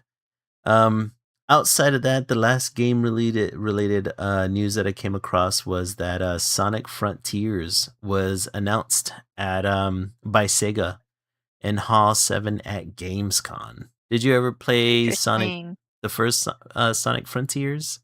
Um, I played through, maybe an hour of gameplay. Mhm. Um, I don't know what it is. Well, okay, so I like the mechanics of the free world, Yeah. game. I like running through the little stages as Mhm. per usual. Yeah. The boss stages suck ass. I hate them so much. The first boss made me want to throw, and I've never felt this way. Made me want to throw my controller across the room. Like literally. I hate Whoa.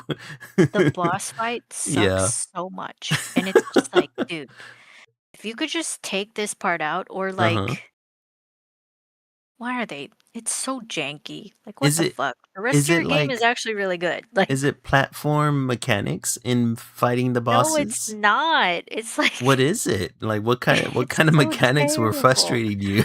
It's the it's yeah, like Mark said, the music in the game is amazing. So the music Mhm. in the game is falling in line with the rest of the Sonic franchise where they Yeah. put some rock music in. Right. Um, but the earlier uh Sonic games felt more like mm, pop rock or just like Right, right. City Escape, the Yeah. song, right? Yeah. That type of rock. Okay. Um and then there's Live and Learn, which is the theme song for I think Sonic Adventure 2. Mhm. Um and it plays in Sonic the Hedgehog 3, the movie, Right. that type of rock. Right. But in this game, it's leaning more towards rock, heavy metal, screamo rock, which is Really? very, which is very, was very surprising. Like if I showed you a track from the Sonic, from this soundtrack, Yeah. and just told you it's not from Sonic, you Uh-huh. probably wouldn't have guessed it's from Sonic because Huh. of how That it's honestly really good. piques my interest. Yeah, and it's really good. Like Yeah. it's really good. Uh-huh. As all Sonic music is, like Right. honestly. Even if it's from Sonic '06, like the music is a banger. And Mhm. but the boss fights, like Mark is corroborating with me, They're kinda so janky. terrible. Like the timing is off for when you're trying to hit them, and like Oh. they're giant bosses, and Yeah. then you're little Sonic trying to fly at them. And Oh. so the timing of like hitboxes and stuff is so Is poorly weird. coded. Yes, it's It's so like Shadow weird. of Colossus bigs. Oh, they're Basically kaiju practically fights, okay, but okay. the hitboxes for the boss are Uh-huh. too big, and then your timing for your hitboxes is weird. Like it's Huh. like I hate it so much. And Well, maybe they might fix it in the second one. I don't it know. made me stop playing the game because I was like, Oh. I can't do this. If I have to keep fighting these bosses, I'm She's gonna like, "If the first boss is making me rage quit, then" yeah. And then some of the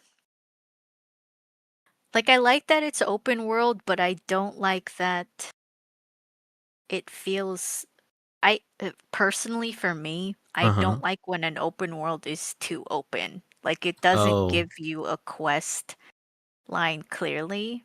You're Um you're just kinda running around until you come across something? It's Hmm, more collectible type this okay. game. Yeah. And Like, It's it feels ambitious. it feels really weird Mhm. compared to the other Sonic games because the other Sonic games are pretty linear Yeah. or linear for the most part, right? Like you're Mhm. given a clear direction, you can pick which way to go, but past that point, it's pretty cut and dry, straightforward. Mhm. Mhm. And with this one, it feels a little different. That's just me, though. Like that's just No, my I get it. criticism. I get it Yeah, because some I'm some open world games can be a little daunting. Um, they're usually a pretty little daunting for me overstimulating and sometimes. overwhelming. Yeah, because Hmm. sometimes with some open world games, I always get caught up in doing like a million side quests, and by the time I finally do the main quest, I'm already like super high in level, and like the main quest is just like too easy at that point. But in Hmm. this case, it just kind of seems like I can understand why you would want a big world that Sonic can explore because he's supposed to be super fast and it's easy for him to cover a lot of ground. I get that Hmm. part. But if they don't focus you exactly on what you need to do or give you like clear indications like hey, you need to go here and you need to go there and this is your objective, I can see how that would become frustrating super quickly. Hmm. That's Mm. just me, though. I think it was well received, the game, Mhm. Well, which you is have to good. get a second one for sure. Yeah, Yeah. I want more Sonic games to come out, but I just want them to keep this train of remaking the games. Like, I Right. really want to see a remake that's actually good of Sonic '06. That's the game Mhm. that introduced Silver. Yeah. So that would be great because they barely show Silver in anything. He's just kind of like more of a side character now. And Right. then I want them so badly to remake Shadow the Hedgehog. That would be so fun. Oh my gosh, I would be so happy. That Well, game. I mean, technically right now you can go over to Fortnite and you can, for the most part, play that game. Did you hear No, about no, that? thank you. Yeah, I did. No, They thanks. they recreated Shadow the Hedgehog, the entire game in Fortnite. They did? Yeah. Yeah, No they way. did. Yeah. I Uh just thought, huh? because Fortnite has creator owned worlds, right? Create Okay. or creator worlds, I guess that's what you should call it. There is I forgot what user it was, but they went into one of the worlds, cuz Shadow's in the game now, right? As well as Sonic and Tails and Dr. Robotnik. And even in the main battle royale, there's a gigantic Sonic section that has like all the loop de loops and it's crazy. It's really cool looking. Mhm. But yeah, a user created a world that was essentially recreating Shadow the Hedgehog game. And you play as Okay. Shadow and you're running throughout the entire thing. I'll see if I can find the video and I'll send it over to you. But Interesting. yeah, I saw that and I immediately thought of you and I was like, "Oh, I completely forgot to send it over to you." I was like, "Dude, she would totally be down for this." I don't know. I'll have to see how convincing it is. Because the Modern charm of them Unreal is that 5 engine. the charm of them is that they're little characters who do Yeah. really weird things. So I think I don't like that they're sized up to be like human sized in Yeah, yeah. Fortnite. Well, the lore is that these Sonic characters that are in the game, except for Tails is true to size, but Oh, Sonic, Knuckles, and Shadow, they are technically ant robots that Tails created because he got stuck in the Fortnite world. So he okay. created robot versions of his friends, and he sent these robots back to the main world to kind of like um he made it to where if they did like some sort of handshake with the real characters, they would take on the personalities of them, and then the robots would then go back to the Fortnite world and help Tails escape. Um Interesting. so technically you're not playing like the real Sonic, Knuckles, and Shadow. but they do have Sonic, Knuckles, and Shadow's personalities, which is why it explains why they're taller, bigger. Yeah, that Okay. that's the in-world lore at least. That's fun. I give it props. But um I tried playing yeah, as I Sonic. I can't do it. His head's too big.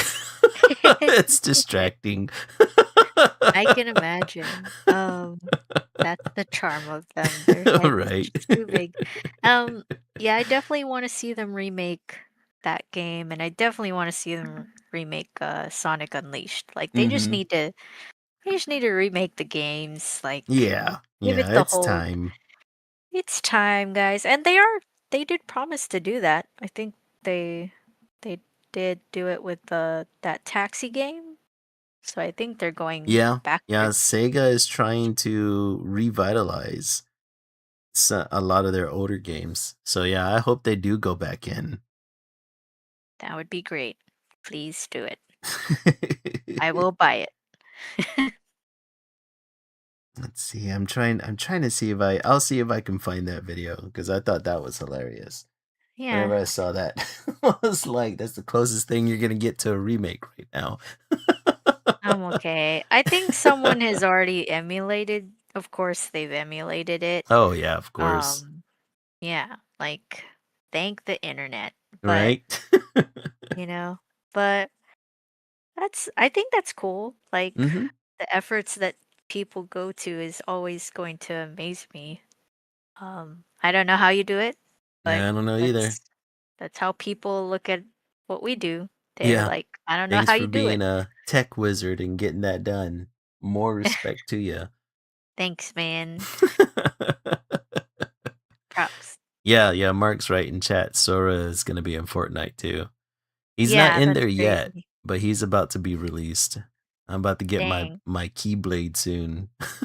Honestly, did they have a trailer for his release? Because if it isn't anywhere near like the Super Smash Brothers reveal for him in Smash Brothers, dude, do Dude, you did you Fortnite ever is watch the practically trailers? Smash Brothers. Let me Did you see. watch the trailers for the Smash Brothers characters releases? No, I haven't seen them. Did they release them recently?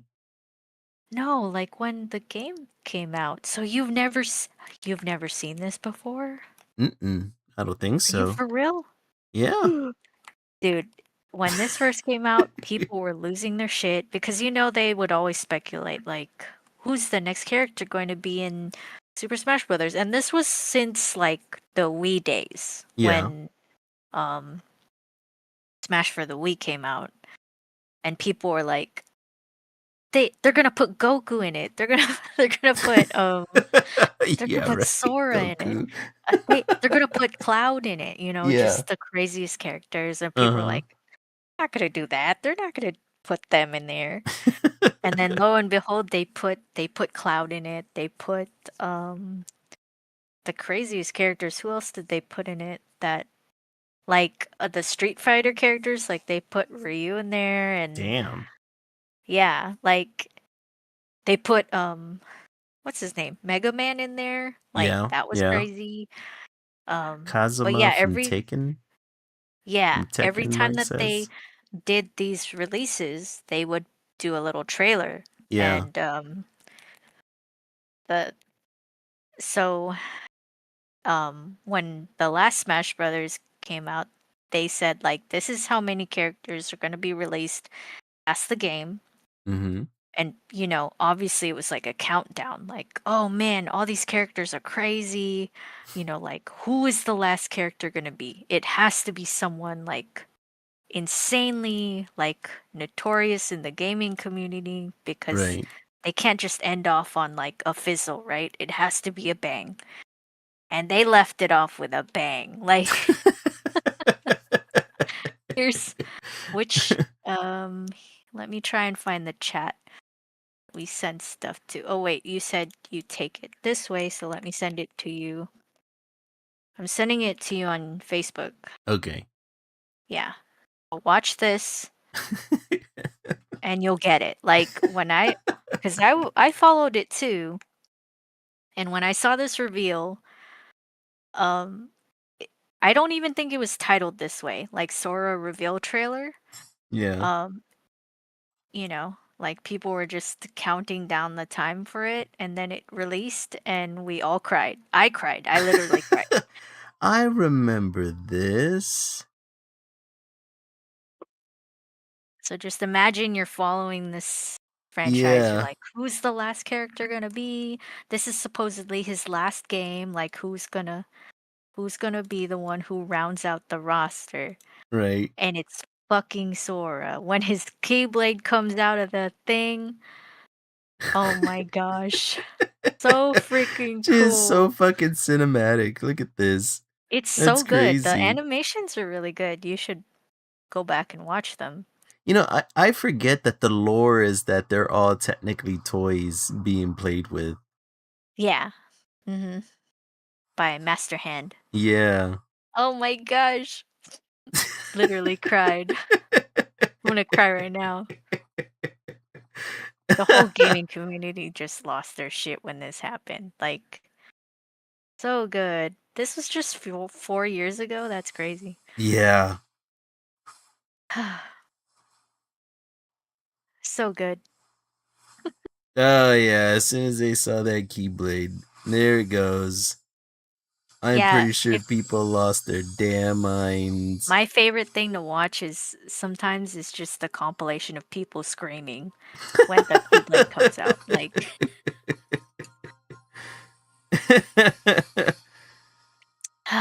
uh, it's such a good time to be a nerd. Like, I right. love being a nerd. I Seeing this, remember seeing that. Yeah. I man. guess well, because at the time, well, I've never really played Smash Bros like that much. Mhm. I played some of like the earlier versions, but then as time went on and started getting sweatier and sweatier and sweatier. It's more like a party game for you, Yeah. right? Yeah, Yeah. exactly. Exactly. But I do remember seeing those videos come out, but I guess at the time I didn't understand the significance of having Sora in there. Um because I guess I was so used to all the other characters. I mean, that roster is huge. Oh, yeah. Huge in that game. They got some pretty crazy characters in Oh there. yeah. And Nutty so, characters. do you remember the Sony version of Smash Brothers? Yeah, yeah. The What Sony All-Stars or Yeah, something like the that? All-Stars. Mhm. I remember I that. kinda wish they did the same thing. Like, they just but then again, it's like, who could you put in there? Like, I remember Oh Kratos god. was in there. I remember Kratos being in there, like Resident Evil, Kennedy or Leon Leon Kennedy Kennedy was in was in there? there. Yeah. Really? That's I crazy. remember Nemesis being in there. There's that one girl from the Gravity game. Yeah. I played her. I don't Yeah, remember her yeah. name, but Oh yeah, Sly Cooper was in there. Man, wasn't yeah. Solid Snake in there as well? Oh, and, what's his face? The Big Ratchet Daddy? and Clank. Yep, Yeah, yeah. Big Daddy was in there. Yeah, he was Well, in this there. isn't a big character list actually, but I think it Mm-mm. was Not only as big as playable Smash Bros, that's for sure. was it only playable on the Vita? No, no, because I remember playing a demo of it on the PlayStation, but I can't tell you what version of PlayStation. I Oh, don't remember if okay. it was PlayStation 3 or 4. I'm leaning towards 3, but I don't know. Yeah. Oh, there you go. Mark confirmed it. It was on 3. Yeah, Yeah, this it was a looks like there's while only ago. 28 characters, Yeah, not nearly as big as Smash but Bros. like Smash Bros is 50 huge, man. characters. Yeah. Yeah, Jack and Daxter uh, was in it. The mhm. latest Dante was in it. Sackboy. Sackboy. Yeah. Jesus. Yeah.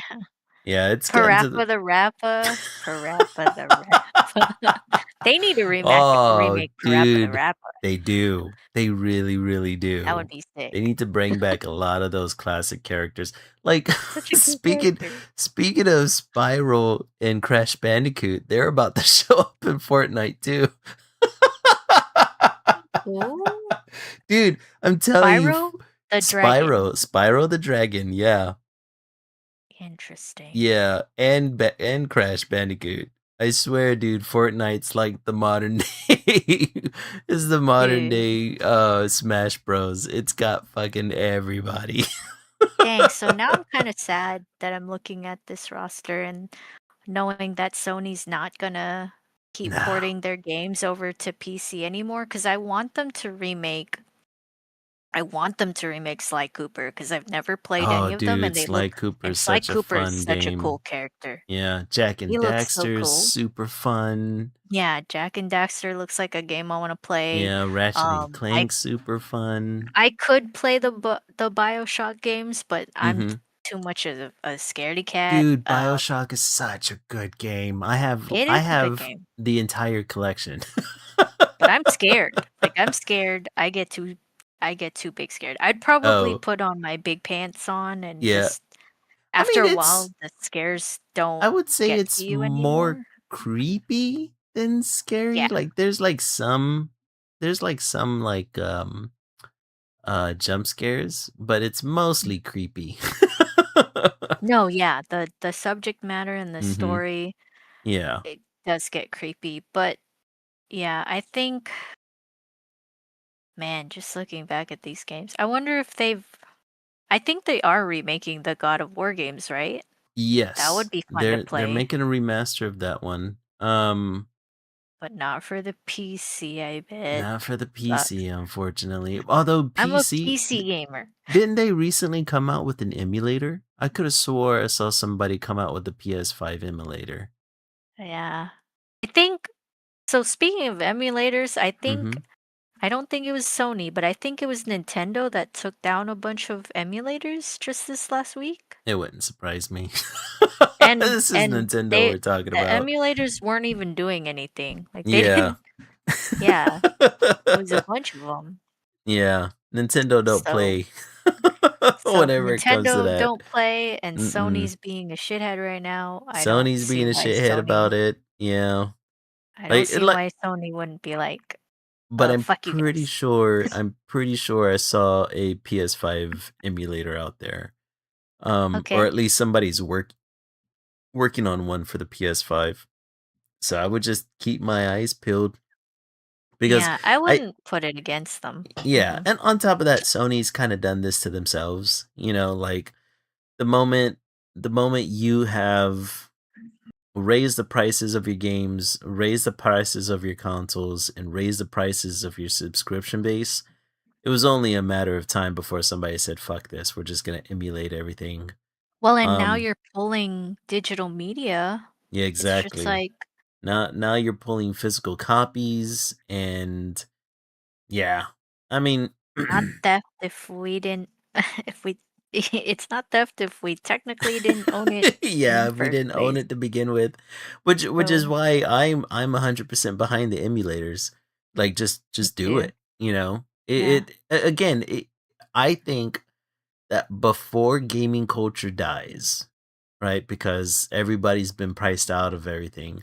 I think gaming culture will still probably live on through the PC through the PC world for or maybe the PCs will become the main vehicle for gaming. Mhm. Because I think consoles are shooting themselves in the foot real bad. Um, so yeah, I think it's only a matter of time. And honestly, if I could afford it, I would probably get myself or buy a new PC that I can game on. But right now, gaming PCs are ridiculously expensive for what you're getting. Mhm. Yeah. Well, I right am keep now, my yeah. yeah, right now Mhm. at least. In the future, it'll become better. Like honestly, if prices do start going down for memory and graphics cards, I'm probably gonna buy a PC and just Okay. go down that route. Because it's like I said, it's console gaming. It has its place and it's good for what it is, but if they're going to be getting rid of physical copies, and if all versions of the games will never get cheaper, because everything's going to be digital, then it's no different than just having a PC at that point.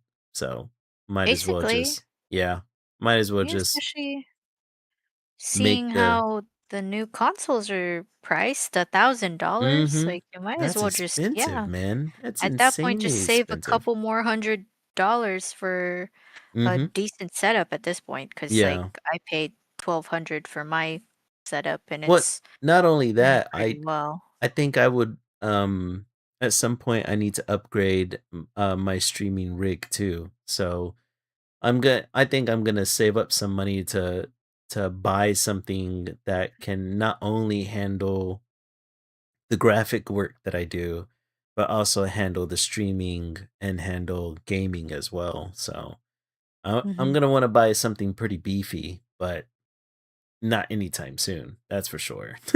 Yeah, just strike when the time is right, you know? Yeah, gotta Look keep for an that eye on the perfect market moment.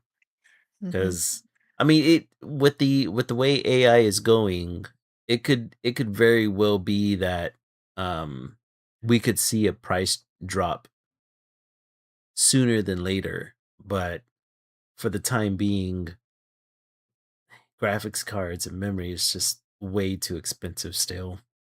Mhm. And then the real Definitely. question is, do I want to build my PC or do I just want to buy it pre-made? Mm, I mean, I ye built my what first one. mhm. When you buy a pre-made one, you pay for the labor. Yeah, So you might yeah, as well just, like, bring over a friend who knows how to put it together. yeah, Just, like, and just do it you know? myself. Yeah. Yeah, you can do it yourself or get a friend and be like, "Hey, I'll buy you lunch, help me put this thing together." Right. It's gonna be cheaper than Mark says, getting I someone think else to do it. pre-made is gonna be easier now. Yeah, it really just depends on what I can get, you know, the better bang for my buck. If it makes more sense that I can get cheaper um cheaper parts and just to build my own, I'd probably go down that route. But I mean, ultimately, the most expensive things are going to be your processor, your graphics card, and your memory. Otherwise, I'll be porting over a good majority of the SSD cards that I have because I got a shit ton in my PC now. It's just my PC's old as all hell. Mhm. It's time for an upgrade. I could play Minecraft on it just fine. I hope so, but Right? even Minecraft gets pretty intense Oh, it does. now. Yeah. Yeah, Depending on how big or how many chunks you want to render, it can get pretty brutal or kinda mods crazy. for that matter. We've come so far. I know, right? Well, I guess that's it for all of our topics. If you want to close out, I know we're Okay. already getting pretty late. Um, let's look at our artwork. Alrighty. I'm uh I'm gonna keep working on mine. But I like the rendering that you did on the face on this one. Thank you. You I yeah, it mhm, well, because I had noticed from the last piece that you showed, where you have her on the beach, mhm, because of the rendering you did, it looked a little bit muddier than you intended. mhm. This time it looks like you went a little bit lighter on the rendering and you have a couple of hard edges, and that I think that looks a lot better. Like the rendering Yeah, looks a lot better on this one. I do so what I'm intending to do is Mhm. kind of softening the lines so it Yeah. kind of matches her skin tone and the hair and stuff like that. Mhm. Um, just so it looks more painterly instead of this 2D look with the hard edge. Oh, yeah, and the cell shading. Yeah, but Yeah. like I managed to do that with that same rendering with the Zuko piece, but Mhm. he has hard edges. Like his Yeah. face, you see where it's like Yeah. painted. the same way, like it's more akin to skin, Mhm. but he still has that hard edge. Like that could be my rendering style, Yeah. um, for sure. But I kind of wanted to see what I could do with more of a softer edge here Mhm. and just painting a line that looks very close to the color that's depicted. Um, I don't know. Maybe it'll pan out. But That looks good, man. I yeah, think I I think the rendering looks a lot better on that one. thank you. I have seen that I just need to do more studies on like how to color um skin, how to color Mhm. hair, and it, also in a way that still emulates the big eye anime look, but Mhm. tying that together with this realistic-ish type painting style, that I I want to see. emulate. That Yeah. that League of Legends has, they've this artist specifically has perfected.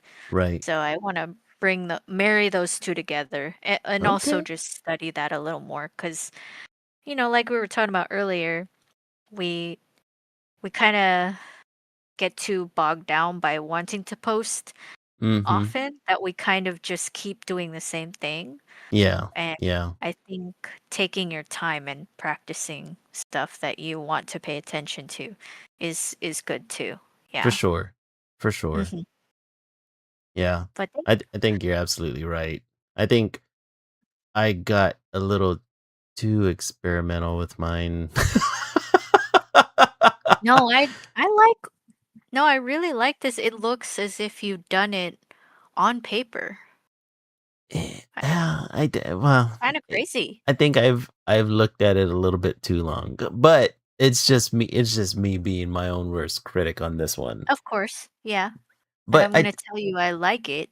It looks I great. thank you. I appreciate it. I think I wanna I don't know. Hmm. I mean, if you want to go a different direction, that's fine, but definitely don't throw away this I a like bunch the of line art, and I think Mhm. I'm gonna fine-tune that, and I Okay. like the idea of it being black and white like a horror film. Yeah. I need to find something within it. So I think I think it looks I love how it looks right now in Mhm. grayscale. And I know what you're going for. Um what I find difficult, especially if I were someone who didn't know like the title of your piece or what you were drawing, it Yeah. kind of makes it hard to tell who they are.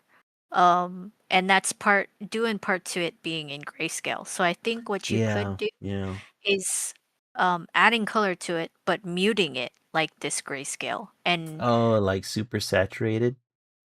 super unsaturated. So super Oh, right, right. unsaturated Okay. color. Okay. Yeah. Yeah. And because when you do that, it gives it that horror type look.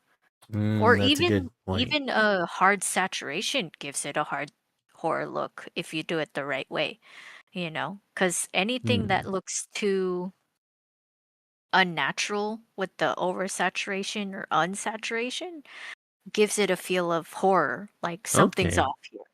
Yeah. Yeah. Yeah. I see what But you mean. That would I be a still good like way of this. tackling that.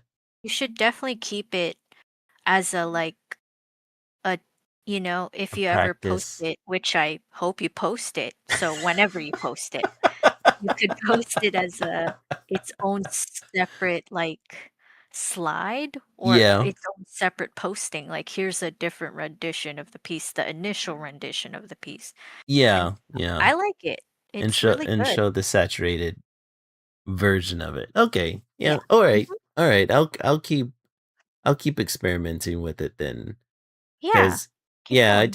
I was trying to go for a black and white look, but I need to yeah, I think you're right. I need to the color would really kind of the color and kind of I need to do something more with the hair Mm, and Yeah, I think color would add more to it. Okay. I'm gonna mess around with that then. Mhm. Or, Mm. and I'm not saying this is your completed piece, unless Mhm. this is, where you intended to end it, but, like, just darkening the shadows. Yeah. 'Cause Yeah. that's something I struggle with too, is, I don't wanna make it too dark to where it's unreadable, Yeah. but sometimes you can push those shadows really, really hard to where it does add some definition and it makes Yeah. it, like, I very need to striking, I need you to know? make some shadow uniformity for sure. That's for me too as well. Yeah. So, I see what yeah. you mean. Mhm. Okay. I think it's a good I think this is like a good roadmap to where like it's showing me where I want to put the shadows, but then I need to strengthen some of the shadows that are truly in dark spots, like their hair, her hair inside the hood, stuff like that. And then Mhm. adding the muted colors would add that tinge of horror to it all. All right, I'm Yeah, gonna do that. That's a good point. sounds good. Alrighty. Yay. But yeah, that's where we'll end the stream for today, guys. Thanks for joining us again. Go find Esso at Esso Art Studio on Instagram, TikTok, and Threads. All links are down below. You can find me at Lily Lilac Draws on Instagram, Threads, Tumblr, and TikTok. All links down below as well. Thanks for joining us again. If you'd like, go check out our coffee page and make a donation. Any support is genuinely appreciated. Thanks for just being here, watching the VODs, or just visiting back again. But, anyways, it's a pleasure to unwind with you guys at the end of every week to talk about all of the topics we've procured for the stream. We'll see you next time, and remember, stay creative. Peace. Bye.